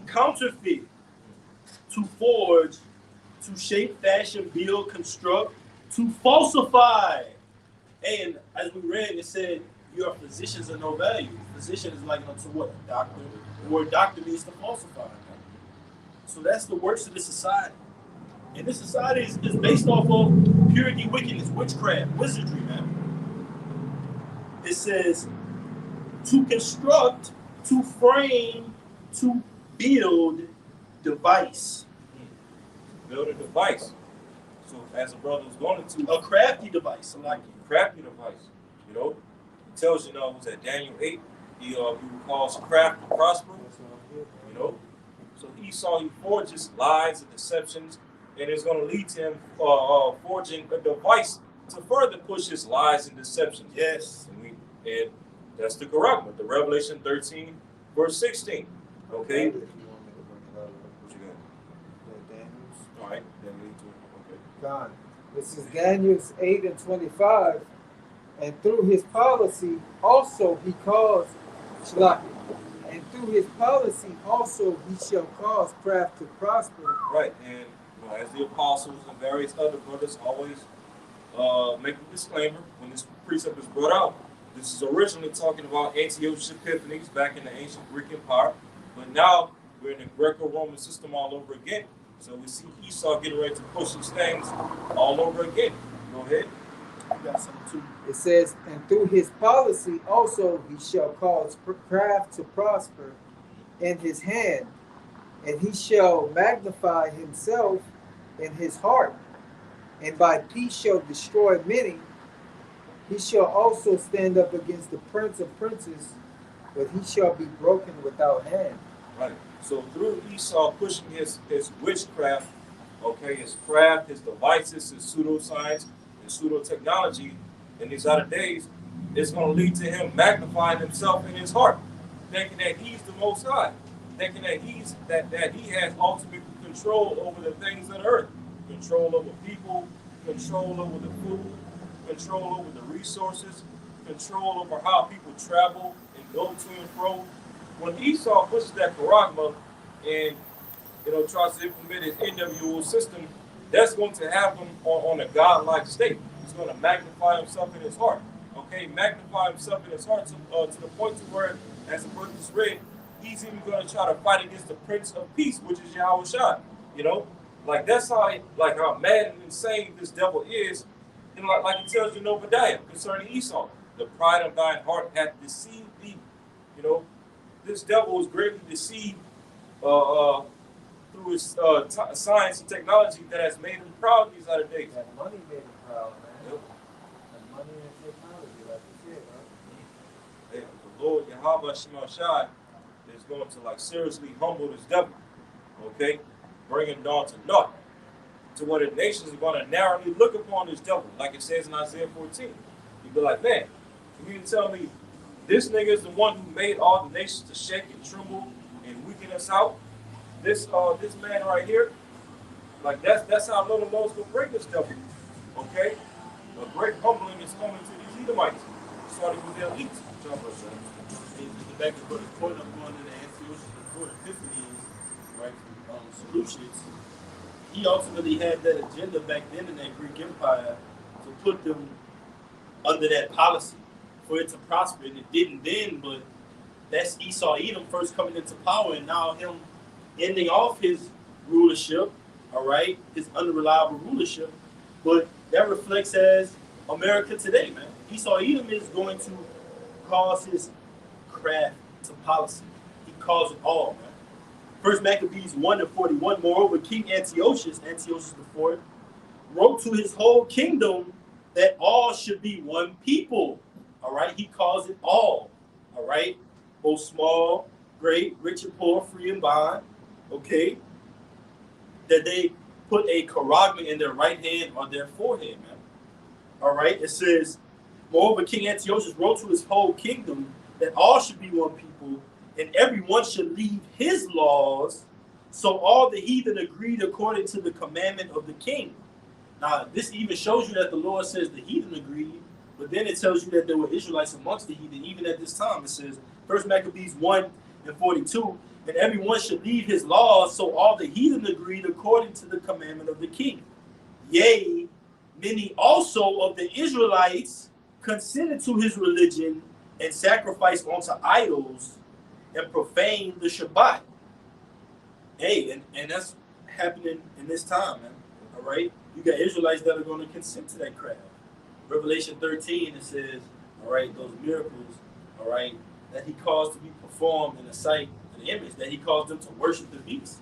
You Israelites are going to fall, 2/3 of you, to this circumstance right here. We're seeing it on the planet Earth being foretold by us and also being played out in our daily lives, man. This is just a society filled with unbelief. As perverse as it is, like how the audacity, man, to be filled with such unbelief, man. But the Lord is going to ultimately blot this society out, man. Like the scriptures tell you, the eyes of the Lord look upon a sinful kingdom, but that policy is going to be through his laws. He said, leave your laws and come to what? My law. This is Esau. This is his law, man. He's going to do away with his constitution, man, in the society. This is going to govern everything. You got it, brother. That's Esau's new covenant right there. Yeah, bro. That's Khan, huh? That's what Esau wants to put in your inward parts. Yes. You know, that's his new covenant right there. And like pursuant to Isaiah 28, 2/3 of our people are going to consent to this covenant, which in that chapter is known as what? A covenant with death. This is the ultimate covenant with death right here. And you're going to give the man of death, all right, the man of sin, Esau, Edom, complete control over you and your life. He's going to control your body. He's going to control your thoughts. All right. He's going to control your access to resources. He's going to control how you travel. You know, how you have food and drink. This is the ultimate covenant of death right here that 2/3 are going to make with Esau Edom.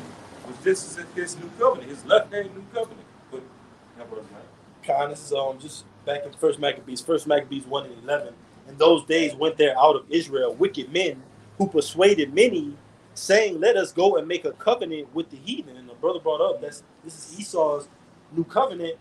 So you got Jake that are gonna go after this, man. Gonna openly promote it. They're doing it now, right?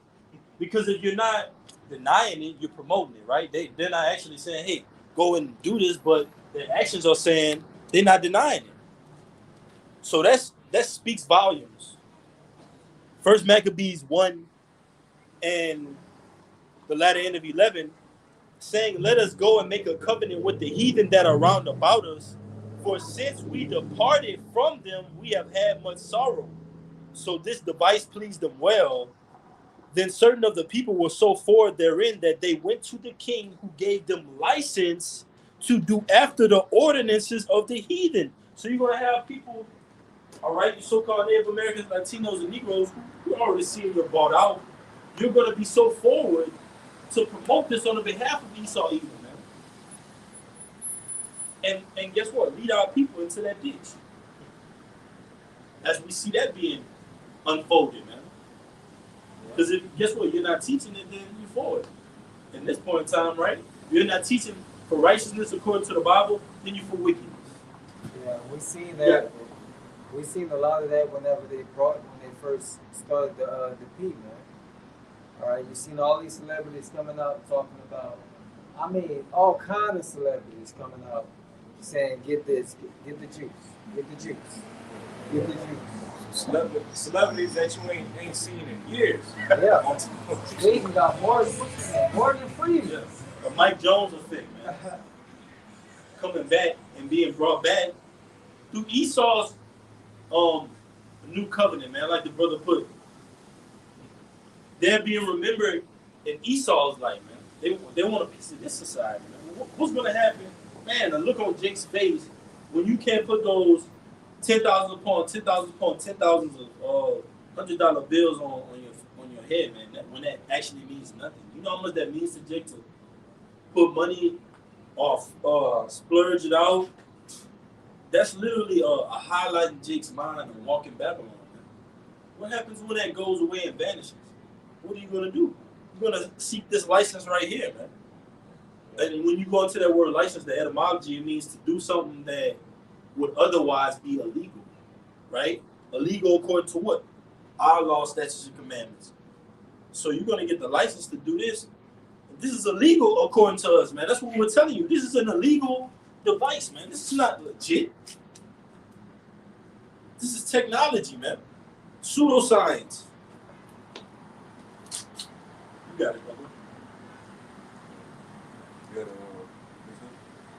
I was hoping that Ecclesiastes 3.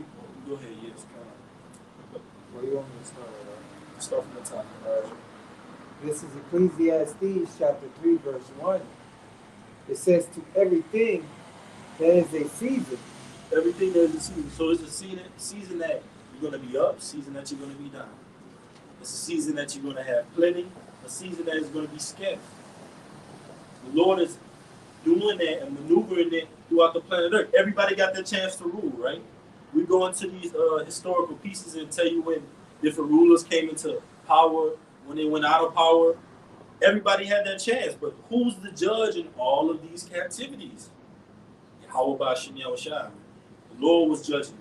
But the Lord said he ruled it in the kingdom of men, and he set it up over at this time, the basis of men. Antiochus Epiphanes, he was a base man.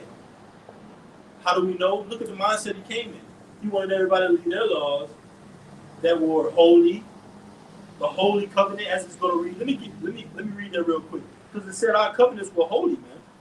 So that shows you how base Antiochus was, man. He was the Edomite, so he That's right. He was based by default.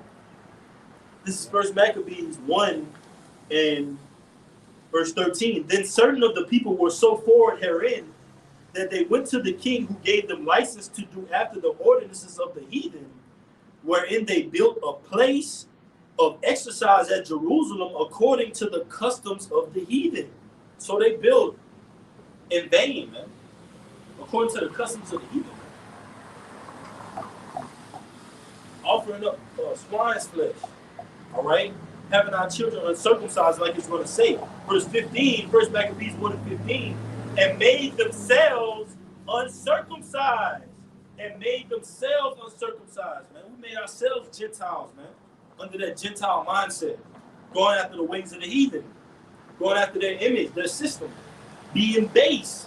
Because without this word, what base, man? What nothing without this, man. This is what gives you, activates you, invigorates you, quickens you. First Maccabees 1 and 15, and made themselves uncircumcised and forsook the holy covenant. It says they forsook the holy covenant to go after Antiochus, who was saying, come to worship the laws of the heathen. My ways, my one world governing. And that's like it on to Esau, man.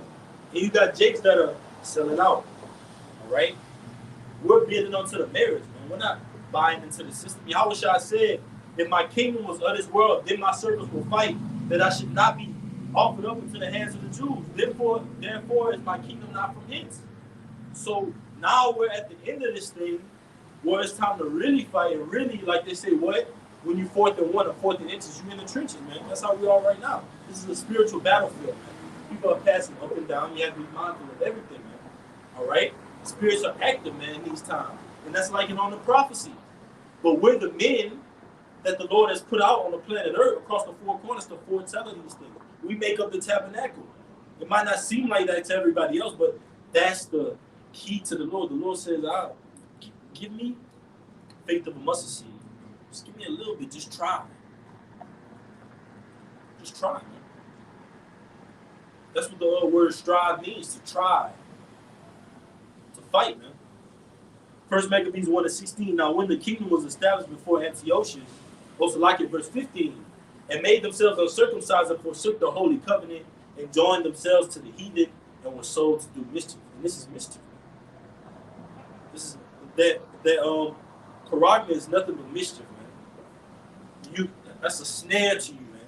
You're gonna take that, and guess what? You're gonna think that you're gonna have access to a better life. Man, Esau Edom is gonna entrap you in that, man. You have no freedom whatsoever. Think about it now to where we say stuff and then it pops up on our phones, right? Just imagine having that inside of you. Come on, man. What? You through, man.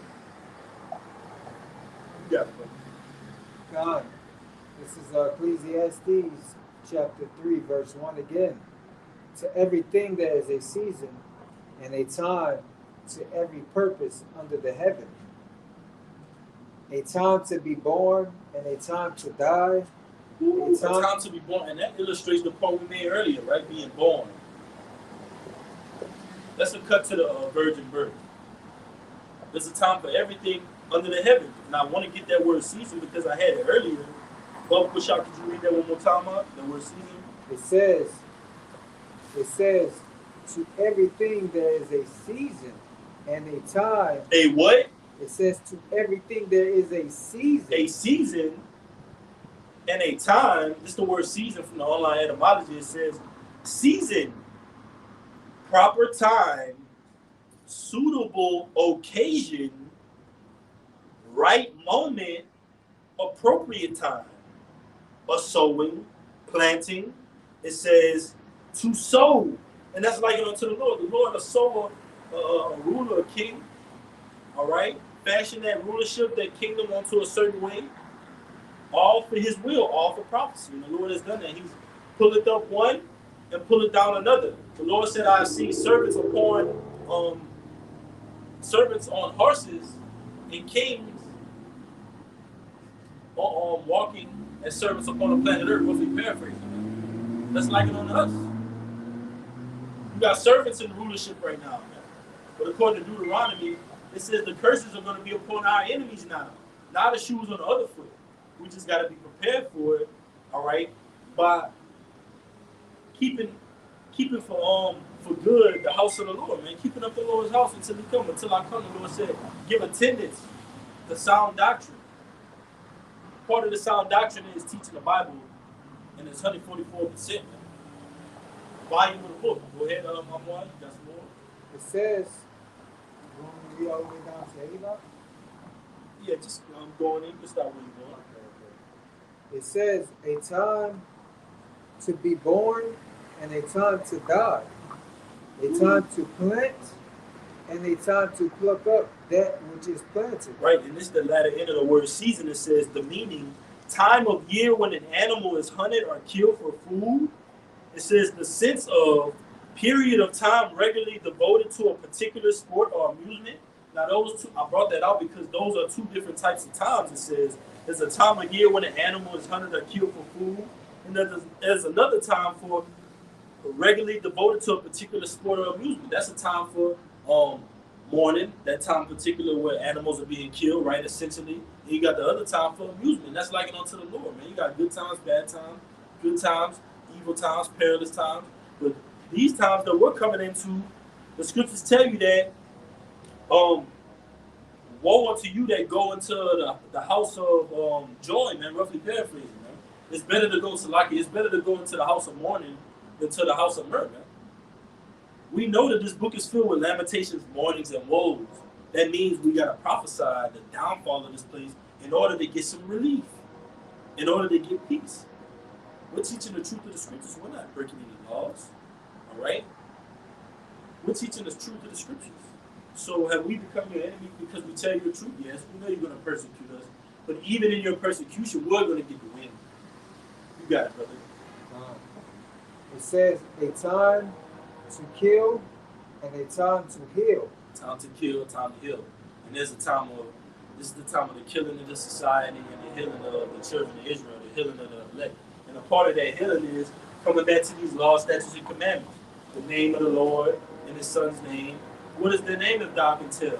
The name of the Lord, all right? The description of the Lord according to the Bible, all right?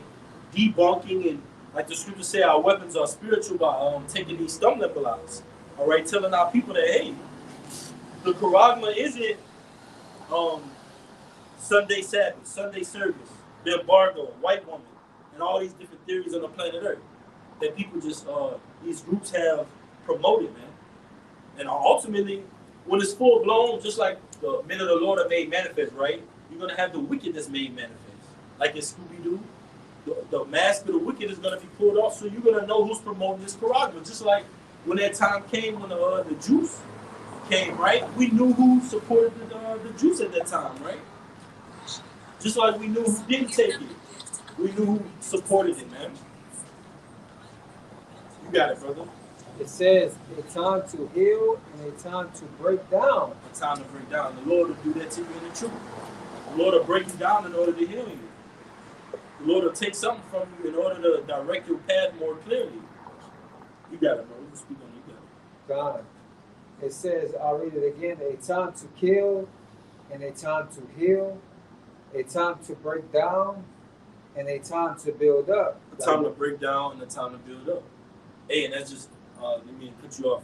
That's just backing up that Jeremiah 1:9. The Lord said, pluck them out, root them out, all right, pull them down, because my name shall stand. Go ahead, brother, you got it.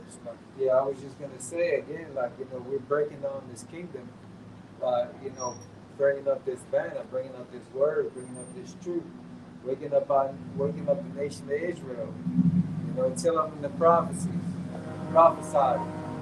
All right, that's the building up of our nation. And in doing that, you're also tearing down this nation. Yes. Right? America, Babylon. Okay, because what? You're unveiling those lies that were told. Okay, you're uncovering the lies, man, which is breaking this place down. Because that's what this place is built off of. It's built off of lies. Yep. It's built off of falsehood. That's right. Falsehoods, darkness, lies, evil, witchcraft, all of this stuff, man. We're bringing that forth and we're breaking it down. It's not as great as it seems, all right? It's not as pure as it seems. It's not as good. You really don't want a piece of that American pie, man. All right, because it'll make you sick. All right. So, like a lot of these migrants that's in the country, they got like articles on like Google and whatnot saying like a lot of these migrants that flooded into the country, they like about a year ago or 2 years ago, now they're going back to their native countries because even they can see that the American dream is was pretty much no more. Ooh, that's heavy because that's scriptural. It tells you that every man go into his own country. It's Isaiah 13. Yeah, man. It's talking about Babylon, man. This place the worst captivity we've ever been in all captivities. How do we know? Because it's going to catch the most hell. It's going to get the most utterly wiped out, man. Smoke for memorial. So just as much hell, the Lord said, reward her as she rewarded unto you, reward her double. So that's what we're set up to do, the men of the Lord, man. And just going into the point of the lesson, that's what the Lord set up throughout the planet Earth. Men. My tabernacle, I dwell with men, by the loins of men. All right? Israel, my seed, my chosen. You got it, brother. It says, a time to weep and a time to laugh, a time to mourn and a time to dance. You know, we're in a time of weeping right now because, you know, look at all the wickedness that is happening within the earth, man. This is not a time of laughter. All right? You got people that are barely making ends meet right now, man. But yet, here it is, there's folly amongst us, man. You know, folly is setting great dignity because what? They're trying to shadow what's really going on in this place, man. All right, which is what? The destruction. You know, because the scripture said it, she said peace and safety. And, you know, pretty much peace and safety goes into good times, with comfortability. Yeah, the house You of know, mirth. Yeah, the house of mirth, man. You know, it goes into that. So, you know, as the brother said earlier, Manya, he said, well, this is the calm before the storm, man. Yes. Right? We in the midst of the calm before the storm. We like in the middle of the hurricane of the eye. And now you're about to be hit with the storm, man. All right? Because you know in the middle of the hurricane, you think it's over with. You think, oh, okay, we can come back out and it's all good. But shit, next thing you know, winds start to pick up, it starts to rain. You know what I'm saying? It starts to get ugly, and that's the way it's supposed to. That's what it's going to start to be looking like out here, man. It's about to look real ugly. You got to appreciate that. That's right. This is Ecclesiastes 7:4 in the NLT. A wise person thinks a lot about death, while a fool thinks only about having a good time. Hey, a wise person thinks about death, and that is so true, man. All right, that is so true because you know a wise man foresees the evil. All right, is that what that is? Yeah, the wise man foresees the evil, man. He sees that death coming down the road, man. He see that storm, man. Everybody playing in the puddle. Everybody playing in the puddles outside in the rain after it just rained. All right, but we see we foresee, we see ahead, man. We see that storm is coming back, man. All right, we see that the worst part of the storm is coming. All right, and we're ready in ourselves in our mind, man. All right. So yeah, man. We know that we're gonna be in the eye of the hurricane, so we're trying to abide in the shadow of the Almighty. Right. We gotta do it. Yep. And it says, a time to cast away stones and a time to gather stones together. That's right. And The we Lord. ain't, Ooh, that's heavy. You got it up. hey, we ain't gathering those stones right now, man. All right, we ain't trying to gather riches in this earth. We'll gather riches on this side, and we're trying to gather up our riches on the spiritual side, man. All right, where the Lord is accounting for everything that we do, man. Because here, nothing is being accounted for, man. Everything, all your assets and all your things that you have is not being accounted for, man. All right? Esau's getting ready to take all of that away from you, man. Yeah, that's like it on the other. The Lord said he's gathering those that he cast away. The Lord has scattered us. Yeah. Now he's gathering us. This is Ezekiel 28 and 25. Thus said the Lord, Yahweh, when I shall have gathered the house of Israel from the people among whom they are scattered, and shall be sanctified in them in the sight of the heathen, then shall they dwell in their land that I have given to my servant Jacob. And that's yet to come. That's a prophecy that's going to come to pass very soon. The Lord said he's going to sprinkle upon us, all right, and clean water, all right. That new name, the name is going to be refreshed in the earth, all right. The Lord is going to make his name famous again, like he did in ancient Egypt. And ultimately, the Lord is gathering us again for the testimony of Yahweh Shah, the spirit of prophecy. Yeah. All right? And it says a time to embrace and a time to refrain from embracing. Now, we're refraining from embracing the American dream, man. All right? But we're embracing what? This word, man. We're embracing this word. We're embracing the ushering of the kingdom. All right? And everything that comes with it, man. All right? And what we're detaching from this place, man. All right? And it says a time to get and a time to lose. All right? All right? We're getting the kingdom, man. All right? We got a kingdom to get to, man. All right? A time to lose. Okay, because what? We take losses here, man. Die daily. We die daily. That's right, yep.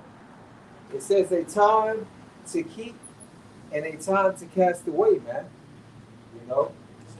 That's right. We're keeping these laws, statutes, and commandments to ourselves, man. All right, we're keeping these. Keeping our body under subjection. Yeah, that's right. That's right. Let's ourselves be a castaway. Yep. Yep. It says a time to render and a time to sow, a time to keep silent and a time to speak. That's right. And it's time to speak, man. It's a time to gird up your loins like a man and come out in the highways and the byways and preach this word, man. You know, because ultimately that's what we're doing is we're trying to wake up the elect of the nation of Israel out of these 12 tribes, man. All right, so that way the Lord can, come, man, to get us out of here, man. We're tired of this place, man. We're tired of living in this place. And we're tired of having to go through the hell that we have to go through, man. Just to sustain every day, man. All right, it's a battle. All right, it's a battle of the mind. It's a battle of the soul. And it's a battle on the body as well. All right? It says a time to love and a time to hate, a time of war and a time of peace. That's right, man. So we're in the time of war, man. But after this great war, it's going to come peace, man. Because after war, what happens? Peace. There's peace after war, man. Right. All right, and we know that the war is coming. All right, and we know that great peace is going to come to the earth again, which is going to be Yahweh Shah. It's going to come. Yahweh Shah is good. What this is that in Isaiah, where it says that the Prince of Peace. Okay, that's what we're looking forward to. All right, the Prince of Peace, bringing peace to the Israelites, to the 144,000. All right, and to the rest of the world as well, man, because through Yahweh Shah, through the elect, the rest of the nations are going to be at peace as well, man. Because when the righteous are on authority, the people mourn, and when the when the wicked are on authority, the people mourn. When the righteous are on authority, the people rejoice, man. All right, and the earth is waiting for the earnest expectation of the elect to be in rulership again, man. So it can flourish again. So it can be so everything can go back to its natural order. All right, but that's pretty much it. So also in Ecclesiastes in the Old Testament, Ecclesiastes chapter 8, verse 5, whoso keepeth the commandment shall feel no evil thing. A wise man's heart, meaning a wise man's mind, okay? A wise man's heart concerning both time and judgment. So, alluding to what the brother just read throughout Ecclesiastes, the 3rd chapter. There's a time for every purpose. And a wise man understands that there's a time to love, there's a time to hate, there's a time to make war, there's a time of peace, there's a time to laugh and dance, and there's a time for mourning, there's a time to build up, and there's a time to cast down. Only a wise man understands these things. And ultimately, that wise man is the elect, because we understand that judgment is getting ready to come. And so therefore, we know according to prophecy, right now is not the time for love and happiness and mirth and all these things. It's a time for mourning, okay, prayer, fasting. It's a time for to seek Yahweh, reflection, time. Reflection, like the brother said. It's a time to seek Yahweh Shema Shai while he may still be found. You see, it says, Ecclesiastes 8:5 again, whoso keepeth the commandment shall feel no evil thing. A wise man's heart discerneth both time and judgment. Verse 6, because to every purpose there is time and judgment. Therefore the misery of man is great upon earth. So the elect understand that to every purpose, to everything that goes on the earth, it takes time, okay, and it uses time, and ultimately it comes to a point of judgment, where the Lord is going to decide whether that thing continues or discontinues. You see, when we get up the hopeful elect, we understand that the purpose of Esau's rulership and the rulership of America is getting ready to come to a judgment, which is it's getting ready to be put to an end. And we also understand that this is the time for the Lord's tabernacle, the tabernacle of David, this governing body, to be rooted and built up, okay, to be the next ruling body under Yahweh Shai in the kingdom of heaven. This is 2nd Ezra 7:43 through 45. But the day of doom shall be the end of this time. But the day of doom shall be the end of this time, and the beginning of the immortality for to come, wherein corruption is past, and temperance is at an end, infidelity is cut off, righteousness is grown, and truth is sprung up. Then shall no man be able to save him that is destroyed, nor to oppress him that had gotten the victory. And as it is written, Esau is the end of this world, and Jacob is the beginning of it, that follow it. All right? Leadeth for that immortality for the come, which is the kingdom of heaven, Isaiah 9:6. All right? The government shall be upon their shoulders. All right? The Prince of Peace. So this is 49th chapter. All right? The scepter shall not depart from Judah until Shiloh come. Where Shiloh means tranquility, peace. So at the end of war, there's peace. There's a time for killing. There's a time for healing. There's a time for good, time for evil. There's a time for war, and time for peace. All right, the third woe coming quickly, and we know, all right, at the end of that is peace, which is the kingdom of heaven. Lord willing, will be that number. Before, all right, we go out, we're going to face the east and give infinite honors and praises to Yahweh, Ba'ashem, Yahushua, Ba'ashem, Baruch. Double honors to our teachers, the apostles and the elders, the great millstone, who rule well and are worthy of their double honors. Peace and blessings to you, Akim, pushing out this truth across the four corners during these last 60 times. Baba Baba, Kom Yashalom, Mighty Shalom. Until next time, Shalom.